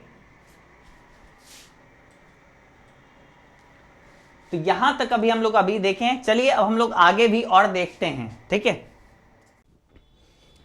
चलिए दोस्तों अब हम लोग आगे बढ़ते हैं और आगे की और भी सारे जो टॉपिक अब बाकी है उस सबको भी अच्छे से कंप्लीट करते हैं। तो अब हमारे पास जो अगला टॉपिक आती है उसका नाम क्या है, आइए इसको समझते हैं। ठीक है, अगला टॉपिक का हमारे पास नाम है वैज्ञानिक प्रबंध के सिद्धांत। ठीक है, मतलब अभी हम लोग यहाँ पे जानेंगे वैज्ञानिक प्रबंध के कौन कौन से सिद्धांत हैं। ठीक है, मतलब यहाँ पे देखिए वैज्ञानिक प्रबंध के सिद्धांत जो है ना बेसिकली हम लोग जान चुके हैं, मतलब ये जाने हैं प्रबंध के सिद्धांत क्या किसे कहते हैं ये हम लोग समझ चुके हैं। अभी हम लोग जानेंगे वैज्ञानिक प्रबंध के सिद्धांत आखिर हैं कौन कौन से। कुछ यहाँ पे वैज्ञानिक प्रबंध के सिद्धांत दिए हुए हैं जो कि आपके एग्जाम में ऐसा सवाल रहती है कि वैज्ञानिक प्रबंध के सिद्धांत को लिखें, तो उस समय आप कैसे लिखोगे। अभी तक तो ऐसा चीज हम नहीं बताए हैं, तो उस समय आप कैसे लिखोगे वही चीज यहाँ पे है। तो ये भी सवाल इंपॉर्टेंट रहती है, मतलब वैज्ञानिक प्रबंध के सिद्धांत को लिखे तो उस समय आप एज इट इज जैसे हम आपको अभी बता रहे हैं उस तरीके से आप लिखोगे, आपको पूरा मार्क्स मिल जाएगा। आ जाओ यहाँ पे देखो, सबसे पहले वैज्ञानिक प्रबंध के सिद्धांत जो है, आप क्वेश्चन का जवाब देना कैसे स्टार्ट करोगे, वैज्ञानिक प्रबंध के सिद्धांत निम्नलिखित है और ऐसे पॉइंट 1 आप दोगे। ठीक है, इसको 1 दोगे, ठीक है, 1 नंबर पॉइंट, और ऐसे लिखना स्टार्ट करोगे। कैसे, देखो पहला लिखना विज्ञान पद्धति वैज्ञानिक पद्धति ना कि अंगूठा टेक नियम। विज्ञान पद्धति लिखो या वैज्ञानिक पद्धति लिखो, बात बराबर है। वैज्ञानिक पद्धति ना कि अंगूठा टेक नियम। टेलर ने प्रबंध के क्षेत्र में वैज्ञानिक पद्धति को लागू करने की पहल की जिससे कार्य सरल तरीके से होने लगा। ये क्या किए, सारा चीज वैज्ञानिक पद्धति से हर चीज को सोचते थे, हर तकनीक को वैज्ञानिक पद्धति से रिप्लेस करते गए। मतलब सब चीजों में देखे कि वैज्ञानिक पद्धति जो है वो सबसे बेस्ट है क्योंकि उसमें लॉजिक होती है। और कोई भी ऐसे अंगूठा टेक नियम में मतलब क्या होता है, मतलब कुछ भी चीज उठाए और उसको करने लगे, ये नहीं देख रहे कि उसके प्रोज कौन क्या है, मतलब बेसिकली उस चीज का क्या फायदा है, क्या लाभ है, ये सारा चीज हम लोग को देखना होता है। तो वैज्ञानिक पद्धति में क्या होता है ना कि हर चीज को पहले से अध्ययन किया रहता है, विशिष्ट वो नॉलेज रहता है। ठीक है, और उसी तरीके से वो मतलब क्या होगी, मतलब ऑब्वियसली वो बिजनेस को ज्यादा ग्रोथ दे सकती है। तो इससे क्या होने लगा, काम जो है ना काफी सरल तरीके से होने लगा, नई नई टेक्नोलॉजी को अपनाने लगे, काम बहुत आसान हो गया। तो हर हमेशा प्रबंध का एक पहला सिद्धांत है वैज्ञानिक पद्धति ना कि अंगूठा टेक नियम। मतलब सिंपल सी बात है, साइंटिफिक चीजों पे ध्यान दो, अंगूठा वाले राज्य से हटो। ठीक है, बेसिकली। उसके बाद देखो दूसरा हमारे पास प्रबंधन का सिद्धांत है सहयोग ना कि टकराव। मतलब क्या होना चाहिए, आपस में सहयोग होना चाहिए ना कि टकराव होना चाहिए। देखिए उत्पादन की कारखाना प्रणाली में प्रबंधक मालिक तथा श्रमिकों के बीच की कड़ी होती है ना। देखो क्या होता है कि जो हमारे पास प्रबंधक है, ठीक है, जो हमारे पास प्रबंधक है, ठीक है, हम आपको अच्छे से समझाते हैं। जो हमारे पास प्रबंधक है वो क्या होता है, वो होता है मालिक और श्रमिक के बीच की कड़ी, ठीक है। मतलब ये क्या होता है, ये जो है अपने पास प्रबंधक जो है ये क्या होता है, ये होता है मालिक और श्रमिक दोनों के बीच की एक कड़ी होता है प्रबंधक, ठीक है। ये प्रबंधक जो होता है बीच की कड़ी होता है। क्लियर। तो अब जो है अगर मानो इसके पास क्या होता है, देखिए आगे क्या लिखा हुआ ही है यहां पे, हम जो अभी आपको बोलेंगे। देखिए प्रबंधक को श्रमिकों से कार्य कराने का पूरा अधिकार मिला होता है। क्या होता है कि प्रबंधक के पास ये अधिकार होता है, ठीक है, क्या चीज, श्रमिक से, ठीक है, श्रमिक से कार्य कराने का अधिकार होता है ना। प्रबंधक के पास श्रमिक से कार्य कराने का अधिकार होता है, लेकिन इससे क्या होता है, इससे क्या होता है, इससे ये हो सकता है, इससे प्रबंधक बनाम श्रमिक हो सकती है, ठीक है। और टेलर ने पाया कि टकराव से श्रमिक, प्रबंधक अथवा कारखाना वाले किसी को लाभ नहीं पहुंचता। इससे क्या होगा कि ये जो श्रमिक कहेगा कि भाई ये प्रबंधक कुछ ज्यादा नहीं उड़ रहा है, मतलब हम ही लोग को एकदम काम पे काम एकदम चढ़े रहता है, ऐसा कौन सा बात हो, हम प्रबंधक का बात ही नहीं मानेंगे, ठीक है। इससे हो जाएगा क्या चीज, इससे हो जाएगा प्रबंधक, ठीक है, इससे हो जाएगा प्रबंधक बनाम या वर्सेस, ठीक है, श्रमिक, ठीक है। मतलब श्रमिक कहेगा कि नहीं भाई हमको प्रबंधक का बात मानना ही नहीं है, प्रबंधक कहेगा भाई कैसे नहीं मानेगा, हमारे पास अधिकार है, और श्रमिक मानने को तैयार ही नहीं है, ठीक है। तो यहां पे क्या होगा, इससे क्या होगा, श्रमिक भी काम नहीं करेगा, प्रबंधक का तो काम हो ही नहीं रहा है क्योंकि बिजनेस आगे जा ही नहीं रहा है। तो इससे क्या होगा, किसी को भी लाभ ना होगा, ठीक है, लाभ नहीं होगा, क्योंकि देखो श्रमिक काम नहीं करेंगे तो उत्पादन नहीं होगा, ठीक है, उत्पादन नहीं होगा, उत्पादन नहीं होगा तो बिजनेस को लाभ नहीं होगा, बिजनेस को लाभ नहीं होगा तो इस सबको ज्यादा सैलरी या पैसा नहीं मिल पाएगा। सेम इसके साथ भी होगा, सेम मालिक के साथ भी होगा, उसको भी लाभ नहीं हो पाएगा। तो ना ही जब भी मतलब ये होता है ना, टकराव जब भी होता है तो सिंपल सी बात है, ना मालिक को, ना प्रबंधक को, ना श्रमिक, तीनों में से किसी को लाभ नहीं होता है। तो हमेशा सहयोग की भावना रखनी चाहिए, ना कि टकराव की भावना। तो दूसरा सिद्धांत हमारे पास है सहयोग ना कि टकराव, ठीक है। पहला सिद्धांत है वैज्ञानिक पद्धति ना कि अंगूठा टेक नियम। दूसरा प्रबंधन का सिद्धांत है कि सहयोग ना कि टकराव, ठीक है। चलिए तीसरा प्रबंधन का सिद्धांत हमारे पास क्या है, हमारे पास तीसरा सिद्धांत है क्या चीज, सहयोग ना कि व्यक्तिवाद, ठीक है, सहयोग ना कि व्यक्तिवाद। यानी प्रतियोगिता के स्थान पर सहयोग होना चाहिए, सभी को एक दूसरे की आवश्यकता है। इसके लिए आवश्यक है कि यदि कर्मचारी की ओर से कोई रचनात्मक सुझाव आता है तो उसे ध्यान देना चाहिए, है ना, कि मतलब कर्मचारी की तरफ से भी अगर कोई भी सुझाव आ रहा है, कोई भी सुझाव आ रहा है तो उसको ध्यान में रखना चाहिए कि कर्मचारी भी हो सकता है कोई भी अच्छा सुझाव दे सकते हैं, ठीक है, हो सकता है कोई अच्छा सुझाव लाके रखे होंगे। तो यहाँ पे सहयोग ना कि व्यक्तिवाद, हर हमेशा ये चीज बोला जाता है कि हर हमेशा सहयोग की भावना होनी चाहिए, ना कि व्यक्तिवाद का। देखो क्या होता है कि एक जो है कर्मचारी है, ठीक है, एक कर्मचारी है, ठीक है, वो कुछ सुझाव लाया, ठीक है, सुझाव लाया, ठीक, कुछ सुझाव लाया। तो यहां पे क्या होता है, ये सुझाव को क्या करेगा, यहां पे जो प्रबंधक रहेगा या बोलो तो मालिक रहेगा, ठीक है। तो ये ऐसा नहीं है कि मालिक बोल सकता है कि जाओ जाओ हम तुम्हारा कर्मचारी है, तुम लोग का हम बात मानेंगे, तुमको हमको सुझाव देगा, मालिक है तुम हमको सुझाव देगा, ऐसा नहीं बोल सकता है, ठीक है। ऐसा अगर देखो हर हमेशा मालिक को ये ख्याल रखना चाहिए कि ये जो है कर्मचारी जो है ये अभिन्न अंग है, ठीक है। अगर ये छोड़ देगा ना तो जो बिजनेस ये मालिक करने चला है ना वो आज का आज बंद हो जाएगा, ठीक है। अगर कर्मचारी हड़ताल पे हो गया या फिर बंद हो गया, बोला हम नहीं काम करेंगे इस कंपनी में, ठीक है, एकदम सब एकदम एकजुट हो गया कि नहीं काम करेंगे, आज उसी के उसी दिन वो कंपनी बंद हो जाएगा। तो कर्मचारी का भी जो भी बात रहे वो भी सुनना चाहिए, भले अपनाए या नहीं अपनाए वो चीज अलग बात है, लेकिन अगर कुछ अच्छा सुझाव लेकर आया तो उसको अप्लाई जरूर करना चाहिए। ठीक है, तो यही यहाँ पे बोला गया है कि सहयोग ना कि व्यक्तिवाद। ठीक है, सहयोग ना कि व्यक्तिवाद। उसके बाद आगे यहाँ पे है सीमित उत्पादन के स्थान पर अधिकतम उत्पादन।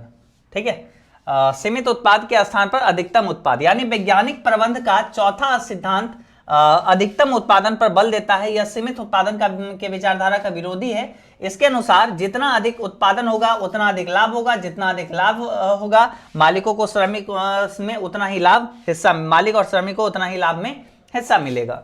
देखो जैसे यहाँ पे हम आपको बताए हैं, क्या होगा अगर जैसे उत्पादन ज्यादा होगा। ठीक है, अगर मान लो उत्पादन जो है, ठीक है, उत्पादन जो है अगर ये क्या होता है, ज्यादा होता है। ठीक है, इससे क्या होगा, इससे लाभ ज्यादा होगा। ठीक है, इससे क्या होगा, जो भी श्रमिक रहेगा, जो भी श्रमिक रहेगा, ठीक है, तो उसको भी लाभ ज्यादा मिलेगा। जो भी मालिक रहेगा तो उसको भी लाभ ज्यादा मिलेगा। तो प्रबंध का सिद्धांत ये है, प्रबंध का एक और सिद्धांत, चौथा सिद्धांत ये है कि सीमित उत्पादन के जगह पे अधिकतम उत्पाद। ठीक है, ठीक है, सीमित उत्पादन के स्थान पर अधिकतम उत्पादन। ठीक है, तो ये चीज होती है कि मतलब सिंपल सी बात है, वैज्ञानिक प्रबंध जो होती है ना, वैज्ञानिक प्रबंध हर हमेशा सीमित उत्पादन का विरोध करती है। ठीक है, एकदम तगड़ा विरोधी है कि नहीं भाई सीमित उत्पादन नहीं होगा, असीमित होगा, जितना हो सके उतना तक बढ़ाना है। ठीक है, तो ये चीज हो जाती है। चलिए पांचवा सिद्धांत यहाँ पे देखिए, प्रबंध के सिद्धांत जो है वो कौन कौन से है।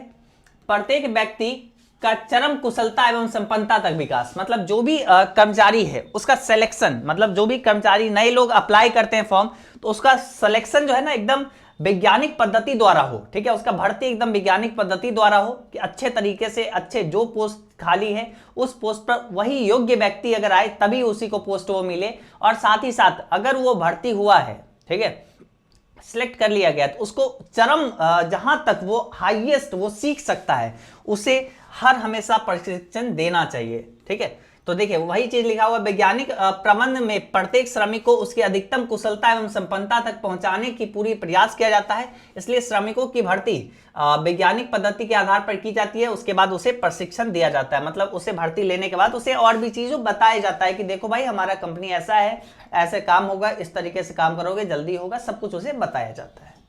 ठीक है, उसके बाद देखो नियोजन ना कि तथार्थवाद। देखो हर चीज में वैज्ञानिक प्रबंध के अंतिम सिद्धांत के अनुसार इसके अंतर्गत कार्य मनमाने ढंग से न कराकर निश्चित योजना, कार्यक्रमों तथा नियमों के आधार पर किया जाए और कराया जाता है। ठीक है, किया और कराया जाता है। देखो सिंपल सी बात है, अंतिम हमारे पास प्रबंध का सिद्धांत है क्या चीज, नियोजन ना कि तथार्थवाद। सिंपल सी बात है, हर हमेशा कोई भी लक्ष्य है, कोई भी गोल है, अगर हमारा कोई भी बिजनेस है तो हर चीज को सबसे पहले नियोजित ढंग से होना चाहिए। ठीक है, उसका सबसे पहले नियोजन किया जाना चाहिए कि कोई भी काम में स्टार्ट करें, शुरू कर रहे हैं तो हर हमेशा सबसे पहले नियम, कार्यविधि, हर चीज के बारे में अच्छे से लिखा होना चाहिए या फिर पहले से ही सोचा जाना चाहिए। ठीक है, हर योजना तैयार कर लेना चाहिए कि आगे क्या करना है और उसके अकॉर्डिंग ही काम करेंगे, तब भी क्या हो, तभी जाके क्या होगा, हमारा लक्ष्य भी जल्दी प्राप्त हो सकेगा, संसाधन भी कम खर्च होगा और साथ ही साथ जो है संसाधन का कुशलतम उपयोग भी होगा और साथ ही साथ कीमत भी कम लगेगी, उत्पादन कीमत भी कम लगेगी, क्योंकि पहले से योजना बनाया हुआ है, बस उस योजना पे आगे चलते रहना है। ठीक है, तो हर हमेशा याद रखिएगा कि प्रबंध का अंतिम यहाँ पे सिद्धांत क्या है, वैज्ञानिक प्रबंध का, ये है नियोजन ना कि तथार्थवाद। ठीक है, सिंपल। अब देखिए यहाँ पे एक बार रिवाइज करवा देते हैं। देखिए वैज्ञानिक प्रबंध के जो सिद्धांत है, सबसे पहला विज्ञान पद्धति ना कि अंगूठा टेक नियम, यानी वैज्ञानिक पद्धति को अपनाना चाहिए। सहयोग की भावना ना कि टकराव, यानी श्रमिक बनाम प्रबंधक नहीं होना चाहिए, एकदम सहयोग की भावना होनी चाहिए। सहयोग ना कि व्यक्तिवाद, हर हमेशा सबकी सुननी चाहिए, सिर्फ अपनी मनमानी नहीं। सीमित उत्पादन के स्थान पर अधिकतम उत्पाद, सीमित उत्पादन छोड़ के ज्यादा उत्पादन करें ताकि श्रमिक और मालिक दोनों को लाभ हो। उसके बाद यहाँ पे प्रत्येक व्यक्ति को चरम कुशलता एवं संपन्नता तक विकास, मतलब सबको भर्ती करके जो जिसको भर्ती किए जिस पोस्ट के लिए उसे और प्रशिक्षित करना, उसे और एजुकेशन देना। नियोजन ना कि तथार्थवाद, यानी सिंपल सी बात है, हर कार्य को शुरू करने से पहले उसकी प्रॉपर योजना होनी चाहिए। ठीक है, तो यहां तक हुआ, आप लोग को पढ़ाए हैं। अभी चलिए अब आगे और देखते हैं अगला टॉपिक, हमारे पास अगला और टॉपिक है अध्ययन। ठीक है, तो अब हम लोग अध्ययन के बारे में जानेंगे। अध्ययन को हम लोग पढ़ेंगे। एक बार जो स्क्रीन पे लिखा हुआ है प्लीज आप थोड़ा सा इसको पढ़िए और तब हम आपको आगे और बताते हैं, ठीक है। पहले एक बार पढ़िए स्क्रीन पे क्या लिखा हुआ है, ठीक है, एक बार जरा सा पढ़िए आप लोग, ईमानदारी से, बैठे नहीं रहना है, ठीक है, बैठे नहीं रहना है, एकदम पढ़ो। हम बोले हैं पढ़ने तो प्लीज पढ़ो, अच्छा रहेगा।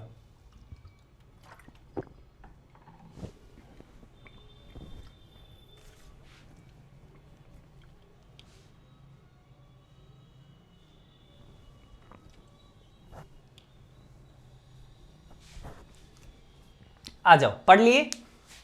चलो अब यहां पे देखो अध्ययन क्या होता है। अध्ययन मतलब किसी भी चीज का पता करने के लिए हम उसको सीखते हैं, उसके बारे में जानते हैं, उसको अध्ययन कहते हैं, ठीक है। स्टडी पता होगा, ठीक है, स्टडी। अब आइए यहाँ पे स्टडी कितने प्रकार के हैं, मतलब अध्ययन कितने प्रकार के हैं। 4 प्रकार के अध्ययन हो गए। कार्य पद्धति अध्ययन, दूसरा हमारे पास हो गया समय अध्ययन, टाइम स्टडी, ठीक है। उसके तीसरा हमारे पास हो गया गति अध्ययन, मोशन स्टडी। चौथा हो गया हमारे पास थकान अध्ययन, ठीक है। तो 4 हमारे पास अध्ययन है, याद रखिए। कोई भी आपसे पूछेगा अध्ययन कितने प्रकार के, 4 प्रकार के। कार्य पद्धति अध्ययन, कार्य विधि अध्ययन भी इसको बोला जाता है। दूसरा हो गया समय अध्ययन, तीसरा हो गया गति अध्ययन, चौथा हो गया थकान अध्ययन, ठीक है। तो 4 अध्ययन होते हैं, याद रखिएगा। अब चलिए एक एक करके कार्य पद्धति अध्ययन को सबसे पहले समझते हैं और तब जाके आगे और देखेंगे।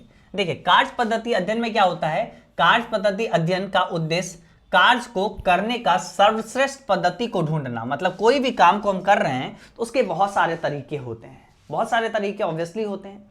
उसमें से सबसे सर्वोत्तम सर्वश्रेष्ठ जो है तरीका ढूंढना, इसलिए हम लोग ढूंढने के लिए कार्य पद्धति अध्ययन इस्तेमाल करते हैं, ठीक है।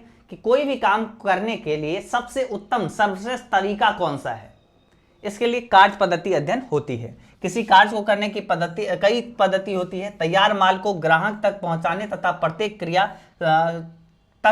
क्रिया जो है कार्य पद्धति अध्ययन के अंतर्गत आती है। इस पूरी प्रक्रिया का उद्देश्य उत्पादन लागत को न्यूनतम रखना एवं ग्राहक को अधिकतम गुणवत्ता एवं संतुष्टि प्रदान करना, ठीक है। सिंपल सी बात है। कार्य पद्धति अध्ययन में क्या होता है कि काम करने के बहुत सारे तरीके होते हैं, कोई भी काम को करने के लिए, ठीक है।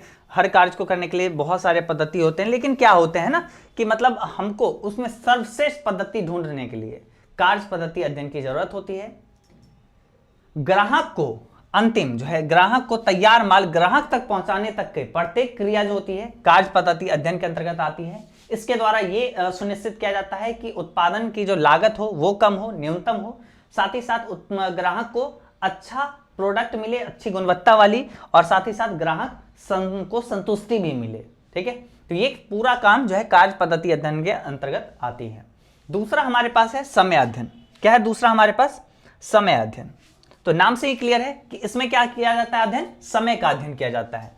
पहला तो हमारे पास कार्य पद्धति अध्ययन था, यानी कार्य की पद्धति को समझना, ठीक है, अच्छा पद्धति, सर्वश्रेष्ठ पद्धति ढूंढना, कार्य पद्धति अध्ययन हो गया।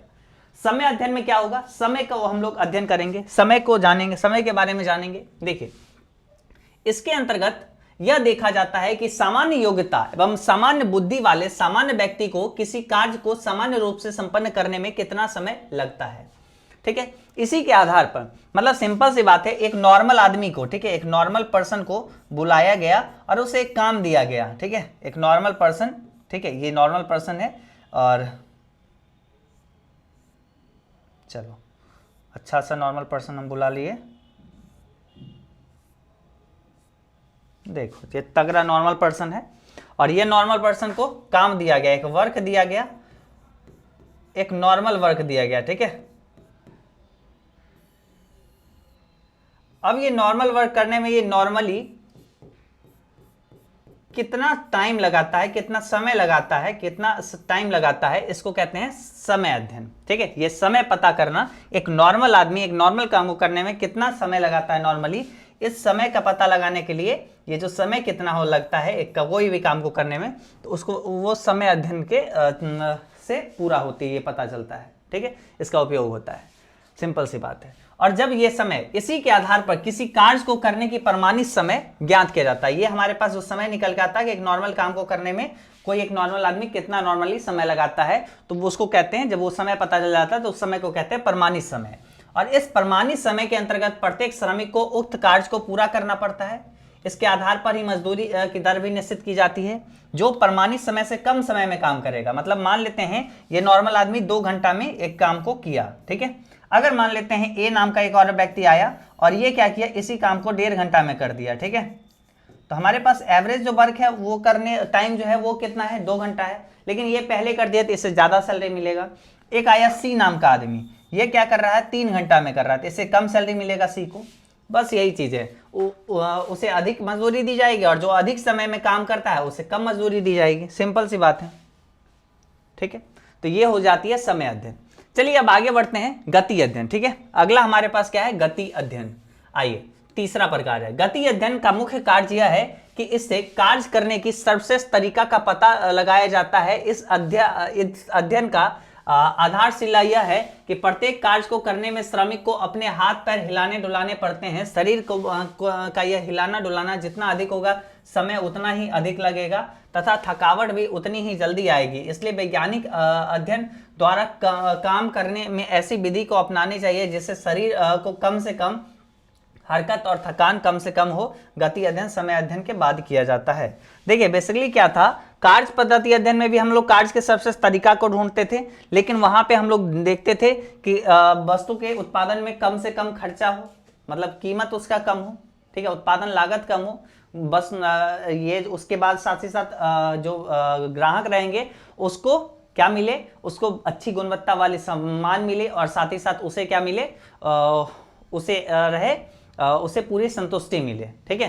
तो ये रहती है हम लोग कार्य पद्धति अध्ययन में। यहाँ पे है हमारे पास गति अध्ययन। इसमें देखा जाता है कि कोई भी काम को करने में एक आदमी को कितना हिलना डुलना पड़ता है, कितना हिलना डुलना पड़ता है, और जितना वो ज्यादा हिलेगा डुलेगा उतना उसका एनर्जी खत्म होगा, उतना जल्दी वो थकेगा, है ना, उतना जल्दी वो थक जाएगा। अगर वो थक जाएगा तो वो अपना काम सही से नहीं कर पाएगा। तो सिंपल सी बात है। तो यहाँ पे वैज्ञानिक गति अध्ययन में ये देखा जाता है कि कोई भी एक पर्सन एक पार्टिकुलर काम को करने में कितना हाथ पैर हिलाना डुलाना पड़ता है और कैसे उसको कम किया जाए, ठीक है, ताकि जो भी श्रमिक जो भी कर्मचारी है वो थके नहीं। जैसे मान लो अगर हम यहाँ से वहाँ चलते रहते हैं लगातार एकदम चलते रहे तो इससे क्या होगा, हम थक जाएंगे और हम ज़्यादा देर नहीं पढ़ा पाएंगे। ऐसे ही कर्मचारी भी अगर ज़्यादा हिलडुल करते हैं तो उससे क्या होगा, उनका एनर्जी खत्म होगा और वो ज़्यादा देर तक काम नहीं कर पाएंगे या फिर थक जाएंगे, ठीक है। तो उसी के लिए यहाँ पे ये देखा जाता है कि जितना कम वो हिल लेंगे, जितना हिलना डुलना वो कम करेंगे उतना ही अच्छा रहेगा, ठीक है। तो गति अध्ययन में बेसिकली गति का ही अध्ययन किया जाता है, व्यक्ति का जो है मोशन, ठीक है, मोशन स्टडी इसका नाम भी है, ठीक है। अब हम लोग यहाँ पे थकान अध्ययन अंतिम अध्ययन को जानेंगे। कोई भी व्यक्ति कार्य करते करते शारीरिक रूप से एवं मानसिक रूप से थकान अनुभव करने लगेगा। समय अध्ययन पर आराम मिलने पर व्यक्ति आंतरिक बल पुनः प्राप्त कर लेगा और पूर्ण क्षमता से कार्य कर सकेगा। इससे उत्पादकता में वृद्धि होगी। थकान अध्ययन किसी कार्य को पूरा करने के लिए आराम के अंतराल एवं अवधि को बारंबारता को निर्धारित करता है। सिंपल सी बात है। देखो थकान अध्ययन क्या होता है, समझो आराम से। देखो कोई भी आदमी होता है लगातार वो काम करते करते थक जाता है। जैसे आप ही लगातार पढ़ते पढ़ते थक जाते होगे, हम लगातार पढ़ाते पढ़ाते थक जाते हैं। ऐसे ही कोई आदमी सीमेंट का बोरा उठाते उठाते वो थक जाता होगा, है ना। तो सबका अपना अपना काम है। जैसे जो सीमेंट का बोरा उठाएगा वो शारीरिक रूप से थकेगा क्योंकि वो उतना वजन उठा रहा है, और आप और हम मानसिक रूप से थकेंगे क्योंकि हम लोग दिमाग का इस्तेमाल कर रहे हैं, ठीक है। वो शरीर का इस्तेमाल कर रहा है, वो शारीरिक रूप से थकेगा, हम लोग दिमाग का इस्तेमाल कर रहे हैं तो हम लोग मानसिक रूप से थकेंगे, ठीक है। तो यहाँ पे यही चीज बोला गया है कि कार्य करते करते शारीरिक एवं मानसिक रूप से थकान अनुभव होने लगता है, ठीक है। कार्य करते करते कोई भी व्यक्ति को समय समय पर आराम मिलने पर व्यक्ति आंतरिक बल से पुनः प्राप्त कर लेता है तथा पूर्ण क्षमता से कार्य कर सकेगा।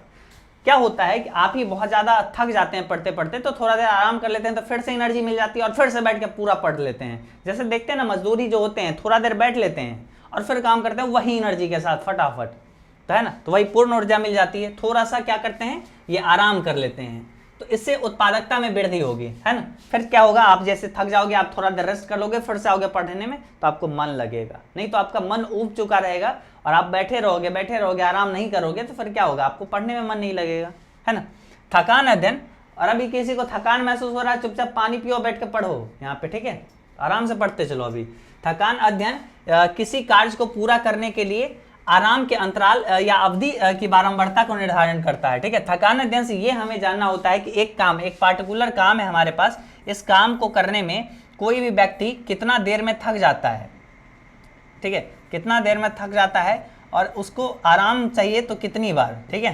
पूरे अगर मान लेते हैं 12 घंटा है तो उसे कितना आराम दे, 4 घंटा पर एक आराम, ठीक है, एक आराम दे दिए, फिर 4 घंटा पर एक आराम दे दिए, ठीक है, यानी 2 बार आराम। इसकी क्या बारंबारता होनी चाहिए, ठीक है, क्या अंतराल होनी चाहिए और कितना समय गैप पर होनी चाहिए, बस इसका अध्ययन थकान अध्ययन के अंतर्गत किया जाता है, ठीक है। जैसे देखिए ये व्यक्ति कितना अच्छे से काम कर रहा है, थक गया, थोड़ा सा रेस्ट कर लिया, फिर से वही एनर्जी के साथ आ गया, एकदम लौट गया, ठीक है। तो हमारा चुन्नू मुन्नू इस तरीके से लौट आया। चलिए आगे बढ़ते हैं, आगे बढ़ते हैं। अब हमारे पास टॉपिक है हेनरी फ्योल के बारे में, ठीक है। इंजीनियर है हेनरी फ्योल, ठीक है, खनन इंजीनियर, और इनके बारे में तो हम लोग को बिल्कुल पढ़ना ही चाहिए क्योंकि आपके एग्जाम में सवाल रहती है इनसे संबंधित। तो ये तो हम लोग बहुत अच्छे से जानेंगे हेनरी फ्योल, और हेनरी फ्योल के सिद्धांत तो आप जानते होंगे। मतलब ये हेनरी फ्योल के सिद्धांत इतना ज़्यादा इंपॉर्टेंट टॉपिक है, मतलब ये चैप्टर का सबसे ज़्यादा इंपॉर्टेंट टॉपिक जो है तो वो हेनरी फ्योल के वो 14 सिद्धांत जो है बस वही है, ठीक है।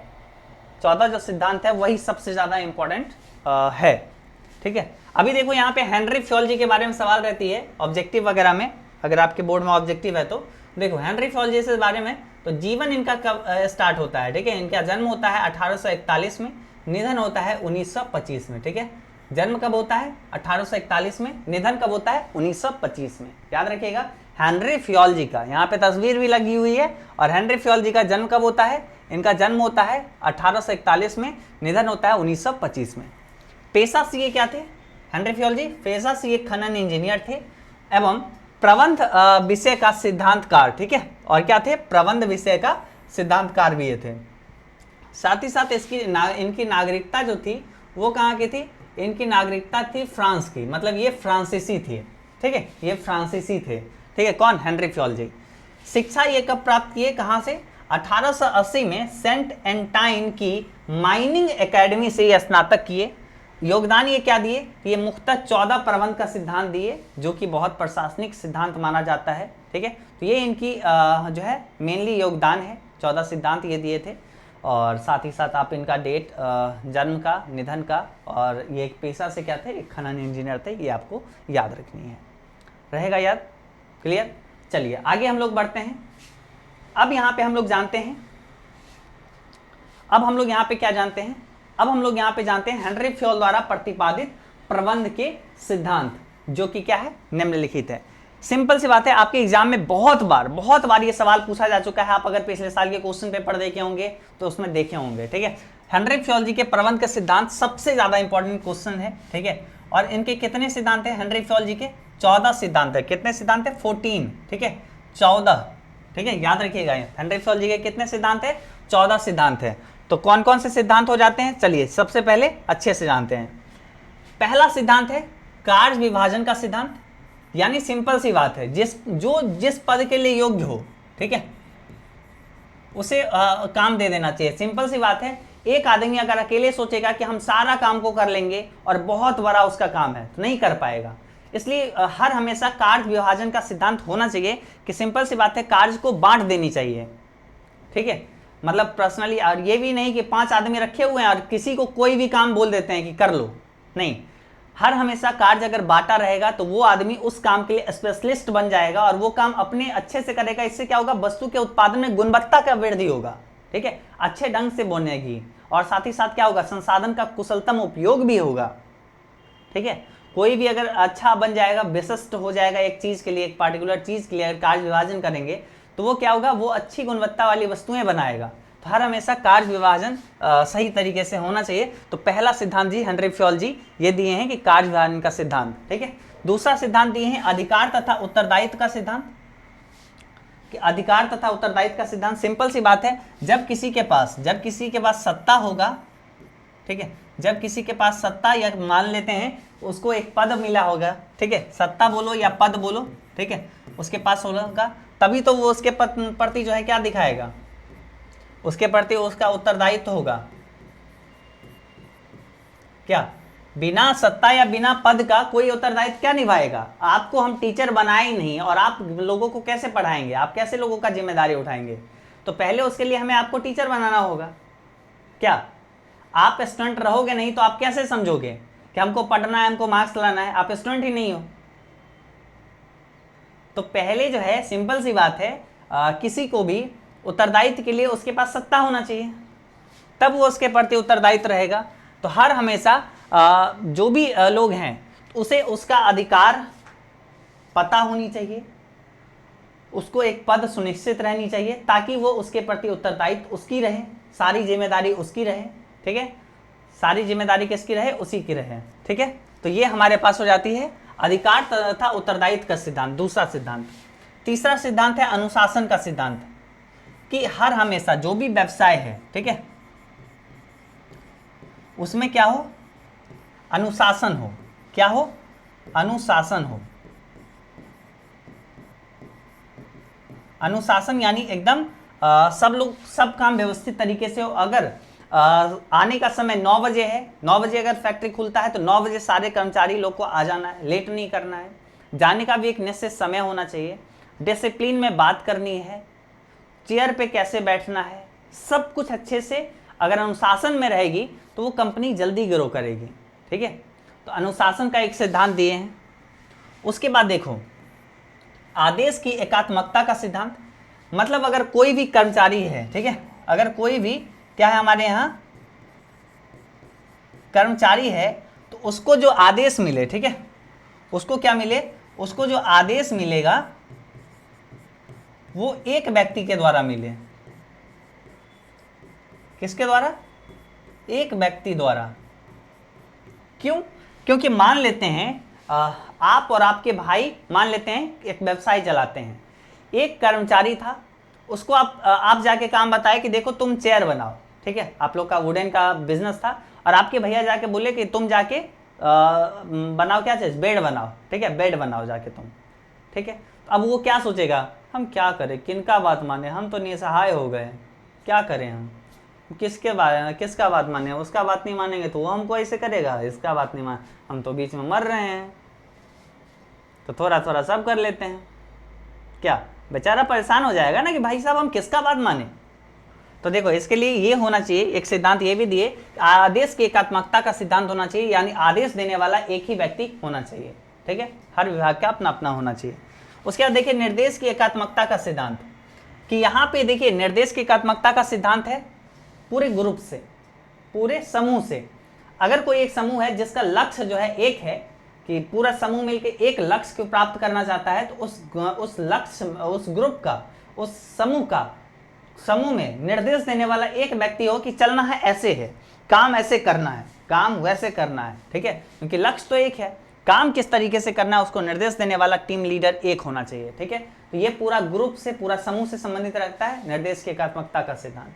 व्यक्तिगत हितों की अपेक्षा सामान्य हितों की अधीनता का सिद्धांत, यानी जब कभी व्यक्तिगत हित की बात हो तो व्यक्तिगत हित को भुला, जब कभी बिजनेस के ग्रोथ का हो तो व्यक्तिगत हित को भुला देनी चाहिए और उस समय सामूहिक हित को ध्यान में रखनी चाहिए। सिंपल सी बात है, सामान्य हित का मतलब सिंपल सी बात है, किसी भी एक व्यक्ति के लिए पर्सनली ज्यादा फेवर में और सबके लिए ना फेवर में ऐसा नहीं रहना है। ठीक है, तो हर किसी के फेवर में, हर किसी के लाइक, हर किसी के हित में फैसला हो। ठीक है, तो बस यही यहाँ पे बोला गया है। ठीक, चलिए आगे देखते हैं यहाँ पे क्या है, कर्मचारियों का पारिश्रमिक का सिद्धांत। सिंपल सी बात है कि कर्मचारी जितने भी हैं, एक तो सबसे पहले उसका जो है सैलरी फिक्स्ड होना चाहिए। ठीक है, अगर कोई वर्क बढ़ा रहा है तो उसको उसका जो है इनकम भी बढ़ना चाहिए। अगर कोई वर्क सही से नहीं कर रहा है उसके लिए ऐसा भी रूल होना चाहिए, वर्क अगर घटा रहा है तो उसके लिए ऐसा भी इनकम होना चाहिए, ऐसा भी रूल होना चाहिए जिससे उसका इनकम घटे, यानी उसको सैलरी कम मिले। तो हर हमेशा कर्मचारी के पारिश्रमिक का भी सिद्धांत होना चाहिए। एक सिद्धांत तो ये दिए हैं हेनरिक फॉल जी कि सैलरी यानी मतलब उसका पारिश्रमिक, जो भी वो मेहनत कर रहा है उसका पारिश्रमिक जो मिले वो उसको उचित मिलना चाहिए। सबसे पहला बात है उसको उचित मिलना चाहिए, जितना वो काम कर रहा है उसको मिलना चाहिए। और दूसरा, अगर काम ज़्यादा कर रहा है तो उसे और ज़्यादा कुछ मिलना चाहिए, या फिर कुछ और मोटिवेशन के लिए रखना चाहिए, कुछ एडिशनल कुछ उसको प्राइस दिए, ऐसा कुछ। और जो नहीं काम कर रहा है उसको पद भी घटाए और साथ ही साथ उसका पैसा भी घटाए, ऐसा भी सिद्धांत होनी चाहिए। तो यहाँ पे यही हो जाता है कर्मचारी के पारिश्रमिक का सिद्धांत। केंद्रीकरण तथा विकेंद्रीकरण का सिद्धांत। देखो केंद्रीकरण का मतलब क्या होता है, क्या है केंद्रीकरण?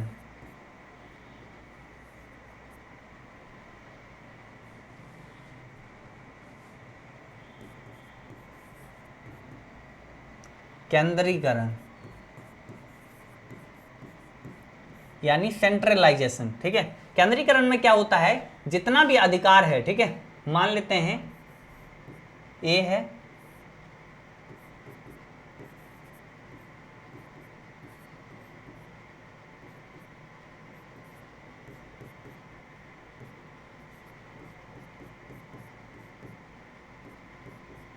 ठीक है। तो यहाँ पे जितना भी अधिकार रहेगा ना, मतलब मान लेते हैं कि एक ऐसा व्यक्ति है ए,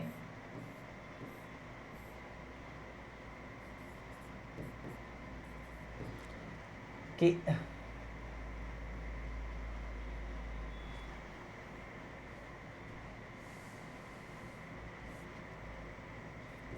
एक ए नाम का व्यक्ति है जो क्या करता है, पूरा अपना अधिकार जो है अपने पास रखता है। यानी वाई भी कोई भी कुछ करना होगा तो ए से पूछेगा, एक्स को भी, बी को भी, ए को पूछेगा, ठीक है।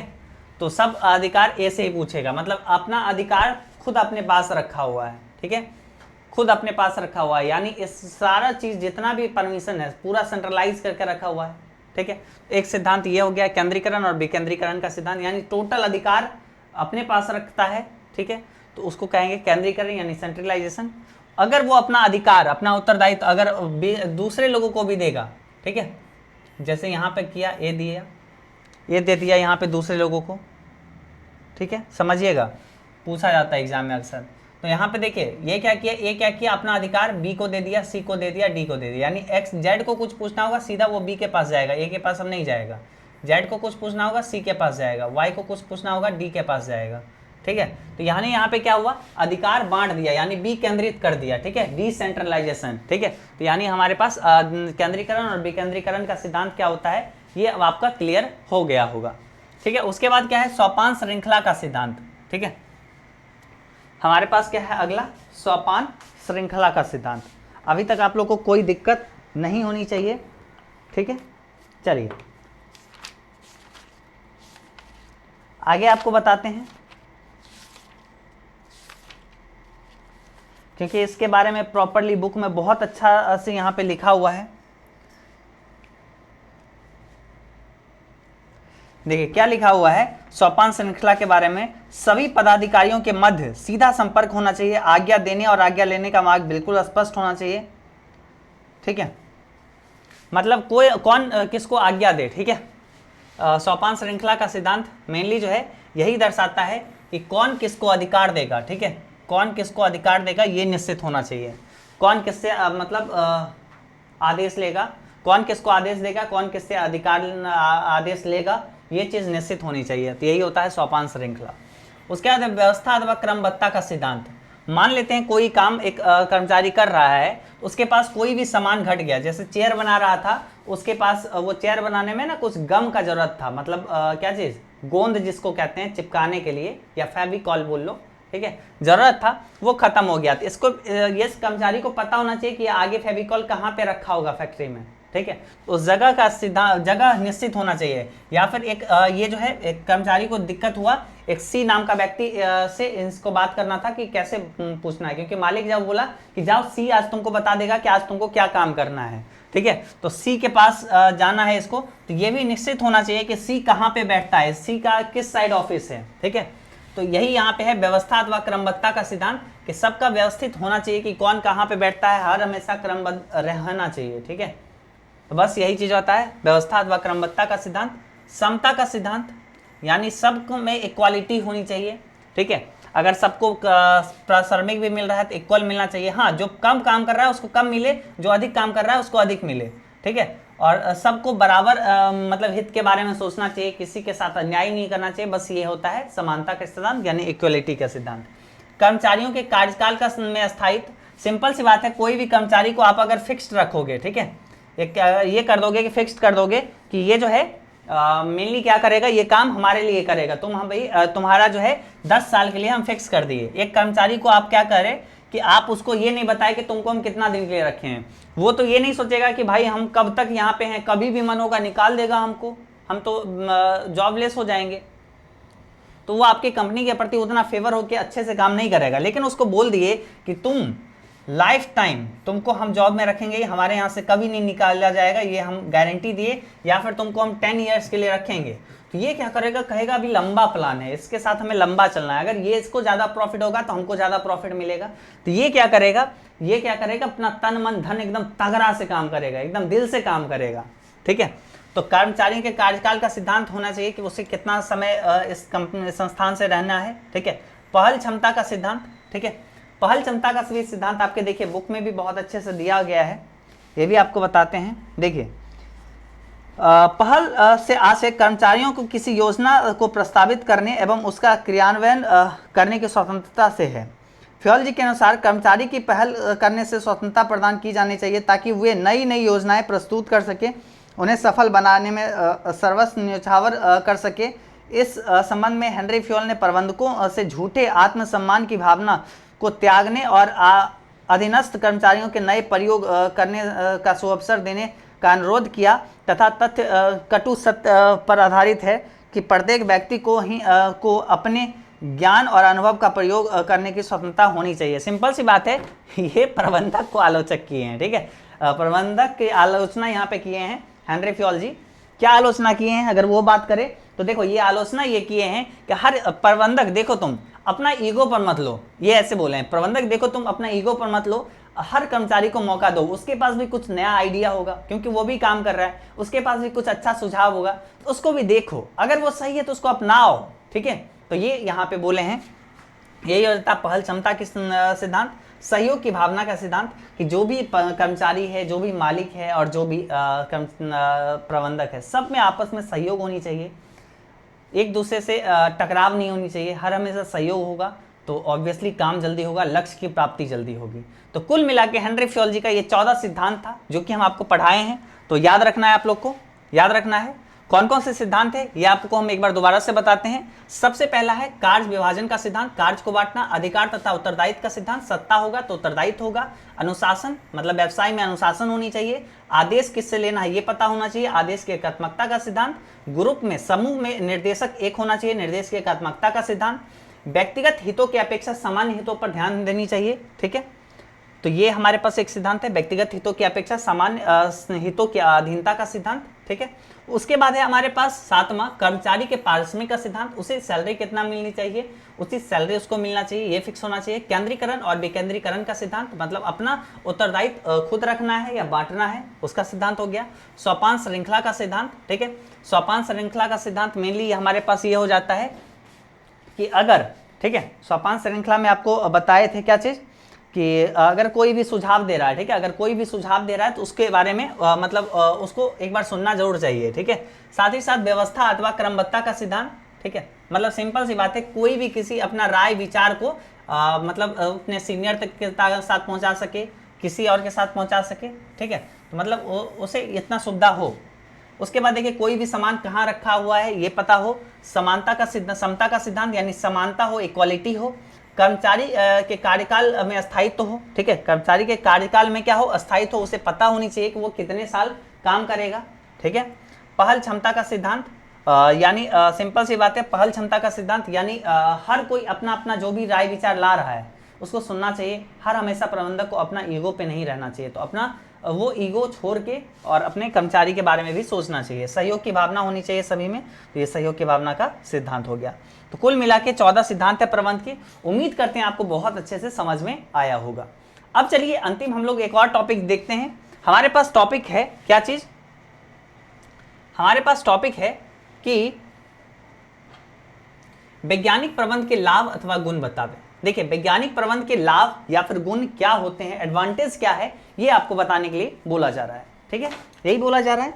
चलिए अब हम लोग इसको सीखते हैं, इसके बारे में जानते हैं। बहुत आसान है, सिंपल सी बात है। वैज्ञानिक प्रबंध की आप विशेषता को जान चुके हैं, ठीक है, वैज्ञानिक प्रबंध की आप विशेषता को जाने हैं और बस आपको उसी तरीके से लिख देना है। वैज्ञानिक प्रबंध की विशेषता जो है वही तो इसका गुण है, यही तो इसका लाभ है, यही तो इसका एडवांटेज है ना।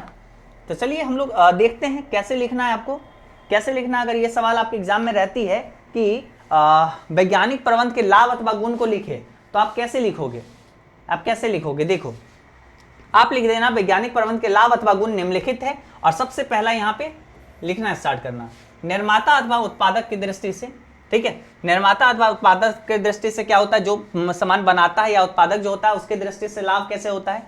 क्योंकि उत्पादन में व्यय की कमी होती है, लोग स्पेशलिस्ट लोग रहते हैं, एक काम में विभाजन किया रहता है हर लोगों को, ठीक है, तो उसमें स्पेशलिस्ट रहते हैं। गुणवत्ता अच्छा से सुधार होता है, उत्पादन में व्यय में कमी होती है, वस्तु के किस में सुधार होता है, गुणवत्ता। श्रम विभाजन के लाभ होते हैं, मतलब लोगों को काम जो बांटे रहते हैं उससे क्या होता है, लाभ होता है, विशिष्टीकरण होता है। श्रम से अधिकतम कार्य ले सकना पॉसिबल हो पाता है क्योंकि उस पर पूर्ण नियंत्रण रहता है, ठीक है, पूर्ण नियंत्रण भी हमारे पास एक लाभ हो जाती है, ठीक है। तो ये लाभ तो हुआ निर्माता अथवा उत्पादक की दृष्टि से। श्रमिक की दृष्टि से क्या लाभ है? श्रमिक की दृष्टि से भी कुछ लाभ है, जैसे वेतन में वृद्धि हो जाता है, काम भी उतना ही करवाया जाता है, स्वास्थ्यप्रद एवं शांतिपूर्ण वातावरण रहता है क्योंकि सब कुछ अनुशासन में रहता है तो शांतिपूर्ण वातावरण होगा। कार्य क्षमता में वृद्धि होती है क्योंकि इसमें प्रशिक्षण वगैरह दिया जाता है, ठीक है, तो श्रमिक को भी लाभ होती है। समय की बचत होती है, काम जल्दी होती है, ठीक है, नियम पूर्वक एकदम पहले से सारा चीज नियोजित किया गया है, योजना बना हुआ है, बस उसके अकॉर्डिंग काम करना है। उच्च जीवन स्तर होता है, जब भी अनुशासन रहेगा तो उच्च जीवन स्तर तो ऑब्वियसली होगा ही, और पैसा भी ज्यादा होगा, और क्योंकि इनकम ज्यादा होगा तो जीवन का स्तर उच्च होगा ही, ठीक है। औद्योगिक प्रशिक्षण की व्यवस्था, ठीक है, मतलब उद्योग में जो भी चीज वो निर्माण कर रहा है उसके लिए प्रशिक्षित उसको किया जा रहा होगा, तो ये सब की व्यवस्था रहती है। श्रमिक को यहाँ पे लाभ ये सारे होते हैं। उसके बाद देखिए तीसरा लाभ किसको होता है, उपभोक्ता। तो उपभोक्ता या समाज या राष्ट्र की दृष्टि से लाभ क्या होती है, राष्ट्रीय आय में वृद्धि होती है क्योंकि बिल्कुल बात है, उत्पादन ज्यादा होगा तो लाभ ज्यादा होगा, लाभ सबको ज्यादा होगा, टैक्स गवर्नमेंट को भी जाएगा, ठीक है। उपभोक्ता को भी लाभ होगा क्योंकि उसको कम कीमत पे मिलेगा, साथ ही साथ सामाजिक स्तर में वृद्धि होगा, है ना, कि जब कम कीमत पे मिलेगा तो अच्छी गुणवत्ता की वस्तुएं मिलेगी, लोग स्वस्थ रहेंगे, तो बस सिंपल सी बात है। तो वैज्ञानिक प्रबंध के कुछ लाभ यूं हैं, निर्माता अथवा उत्पादक की दृष्टि से, श्रमिक की दृष्टि से, उपभोक्ता, समाज तथा राष्ट्र की दृष्टि से, ठीक है, यानी देश की दृष्टि से। चलिए अब अगला यहाँ पे देखते हैं, अगला हम लोग यहाँ पे देखते हैं क्या है, ठीक है, चलिए इसको समझते हैं। वैज्ञानिक प्रबंध के दोष अथवा अवगुण अथवा विरोध अथवा तथा सीमाएं, ठीक है, तो आपके एग्जाम में सवाल आ सकती है कोई भी, वैज्ञानिक प्रबंध के दोष को लिखे, वैज्ञानिक प्रबंध के अवगुण को लिखे, वैज्ञानिक प्रबंध के विरोध को लिखे, या वैज्ञानिक प्रबंध के सीमाएं को बतावे, ठीक है। तो कुछ ऐसा सवाल रह सकती है, सारा का आंसर आपको एक ही तरीके से देना है, ठीक है, एक ही तरीके से देना है, और कैसे देना है वो भी हम आपको अभी बताते हैं कैसे देना है, ठीक है। आ जाओ, देखो क्या होगा कि आप ऐसे लिख देना, वैज्ञानिक प्रबंध के दोष अथवा अवगुण अथवा विरोध अथवा सीमाएं निम्नलिखित है, और उसके बाद जवाब देना शुरू करना। सबसे पहला देना श्रमिक द्वारा विरोध अथवा श्रमिकों की दृष्टि से दोष, ठीक है, यानी अधिक परिश्रम करना होता है श्रमिक को, क्योंकि ज्यादा से ज्यादा नियंत्रण रहता है, परिश्रमिक होता है, ज्यादा करना होता है, कठोर इन पे नियंत्रण किया जाता है। वेतन का भी प्रश्न होता है कि क्या जितना काम करवाया जाता है उतना पैसा मिलता है, पैसा तो ज्यादा होता है लेकिन बहुत ज्यादा काम भी करवाया जाता है, तो इसका भी प्रश्न रहता है। उसके बाद स्वतंत्रता का हानि, क्योंकि बहुत ज्यादा नियंत्रण रहता है इन पे। कार्य के प्रति रुचि का अभाव, क्योंकि देखो एक ही काम अगर बांट दिया जाता है तो एक ही काम लोग करते करते उसकी रुचि खत्म हो जाती है, बोर हो जाता है, कोई भी काम एक आदमी करते करते बोर हो जाता है, तो यही विशिष्टीकरण का यहाँ पे एक दोष ये भी है वैज्ञानिक प्रबंध का। शोषण का नया तरीका है, क्योंकि उस पर क्या होता है, मतलब मजदूरों पर बहुत ज्यादा प्रेशर डाला जाता है, ये शोषण का एक नया तरीका है। तो वैज्ञानिक प्रबंध के दोष ये देखे। उसके बाद और दोष देखे, निर्माता अथवा उत्पादकों के द्वारा विरोध क्यों किया जाता है अक्सर, देखिए अत्यंत खर्चीला पद्धति होता है, सही बात है, नियंत्रण रखोगे तो उसके लिए अलग से आदमी रखना होगा जो उस पर नियंत्रित रख सके सब पे। विशेषज्ञों की कठपुतली बन जाना, यानी हर एक बार जब हम लोग अलग अलग काम के लिए अलग अलग विशिष्टीकृत लोग रखते हैं तो वो विशिष्ट लोग जो है ना हर हमेशा चाहते हैं कि नहीं मेरे अकॉर्डिंग काम हो, यही चीज है कि विशेषज्ञों की कठपुतली बन जाना। छोटी उद्योग इकाइयों के लिए अनुपयुक्त, क्योंकि छोटी उद्योग वाली जो है ना जो भी व्यवसाय है वो कैसे इतना पैसा ला सकता है, कि वो वैज्ञानिक पद्धति अपना सके। वर्तमान व्यवस्था का भंग होना, यानी जो पहले से व्यवस्था चला रहे हैं वो भंग करेंगे, उसको बंद करेंगे, तब तो हम वैज्ञानिक पद्धति लगाएंगे। ठीक है। विशाल पूंजी की आवश्यकता, ज्यादा से ज्यादा पूंजी लगता है, तो ये भी एक क्या है, दोष है, अवगुण है। ठीक है, ये भी एक हमारे पास क्या है, दोष है, अवगुण है। ठीक है, तो कुल मिला के हमारे पास ये होती है चैप्टर नंबर 2। क्या होती है हमारे पास, चैप्टर नंबर 2। और उम्मीद करते हैं आपको इतना पसंद आया होगा, इतना अच्छे से आपको समझ में आया होगा, वो आप हमें बता सकते हैं कितना अच्छा लगा। ठीक है, कैसा आपको क्लास लगा ये आप हमें पहले नीचे कमेंट में अभी जस्ट अब जाके कमेंट सेक्शन में हमें जरूर से बताइए ये सारे टॉपिक आपका क्लियर हुआ या नहीं हुआ, कैसा क्लास लगा ये आप हमें निश्चित रूप से हमें बताइए। ठीक है, हमें बहुत ज़्यादा इंतजार है कि हम चाहते हैं कि आप हमें बताइए कि कैसा लगा आपको ये वीडियो, ताकि हम आपको और आगे कोशिश करें कि जैसा आप लोग का सुझाव रहेगा उस अकॉर्डिंग आप लोग के सामने और भी वीडियोस लाते रहें। ठीक है, तो यहाँ पे बहुत ज़्यादा मेहनत लगी है, प्लीज़ आप लोग लाइक, कमेंट, शेयर ये सब कर लेना, और भी अपने दोस्तों के साथ शेयर करिए ताकि और स्टूडेंट जोड़ सके, ताकि हम भी पूरा मोटिवेशन के साथ आप लोग के लिए और भी जल्दी वीडियोस को लाते चले। इतना मतलब एक ही वीडियो में पूरा चैप्टर पढ़ाना बहुत ही टफ होता है, मुश्किल होता है। हम वो काम आपके लिए कर रहे हैं, तो प्लीज़ आप भी हमारे लिए एक थोड़ा सा काम करिए, और भी जो आपके लिए आपके दोस्त आपके आसपास जो भी पढ़ते होंगे कॉमर्स से हैं तो उनको शेयर करिए और उनको बताइए अच्छे से पढ़ें। ठीक है, और साथ ही साथ हम ये भी आपको बता दें, अपना एजुकेशन बाबा ऐप है। ठीक है, एजुकेशन बाबा ऐप आप प्ले स्टोर से डाउनलोड कर सकते हैं या डिस्क्रिप्शन में लिंक हम दे दिए हैं, वहाँ से आप class 12 commerce, Hindi medium, English medium, अगर कोई भी मीडियम से आप हैं वहाँ से आप क्लास ले सकते हैं, अपने बोर्ड परीक्षा के लिए अच्छे से तैयारी कर सकते हैं पूरे एग्जाम से पहले। ठीक है, तो आप जाइए एजुकेशन बाबा ऐप इंस्टॉल करिए, वहाँ पे बहुत सारा चीज़ है। कोर्स के अलावा, कोर्स तो आपको उसके लिए थोड़ा बहुत फी देना होगा, लेकिन बहुत ज़्यादा कम फी है, आराम से आप ज्वाइन कर सकते हैं। और साथ ही साथ फ्री में भी बहुत सारा चीज़ वहाँ पे अवेलेबल है। तो आप एक बार एजुकेशन बाबा ऐप डाउनलोड करके चेक करिए कैसा पढ़ाई हो रहा है, हम लोग खुद वहाँ पे पढ़ाते हैं। ठीक है, तो जाइए ऐप इंस्टॉल करिए और हमें निश्चित रूप से अभी कमेंट करके बताइए आपको वीडियो कैसा लगा। ठीक है, तो आज के इस क्लास में बस हम लोग इतना ही पे रुकते हैं, हम लोग मिलते हैं अगले क्लास में, तब तक के लिए बाय बाय।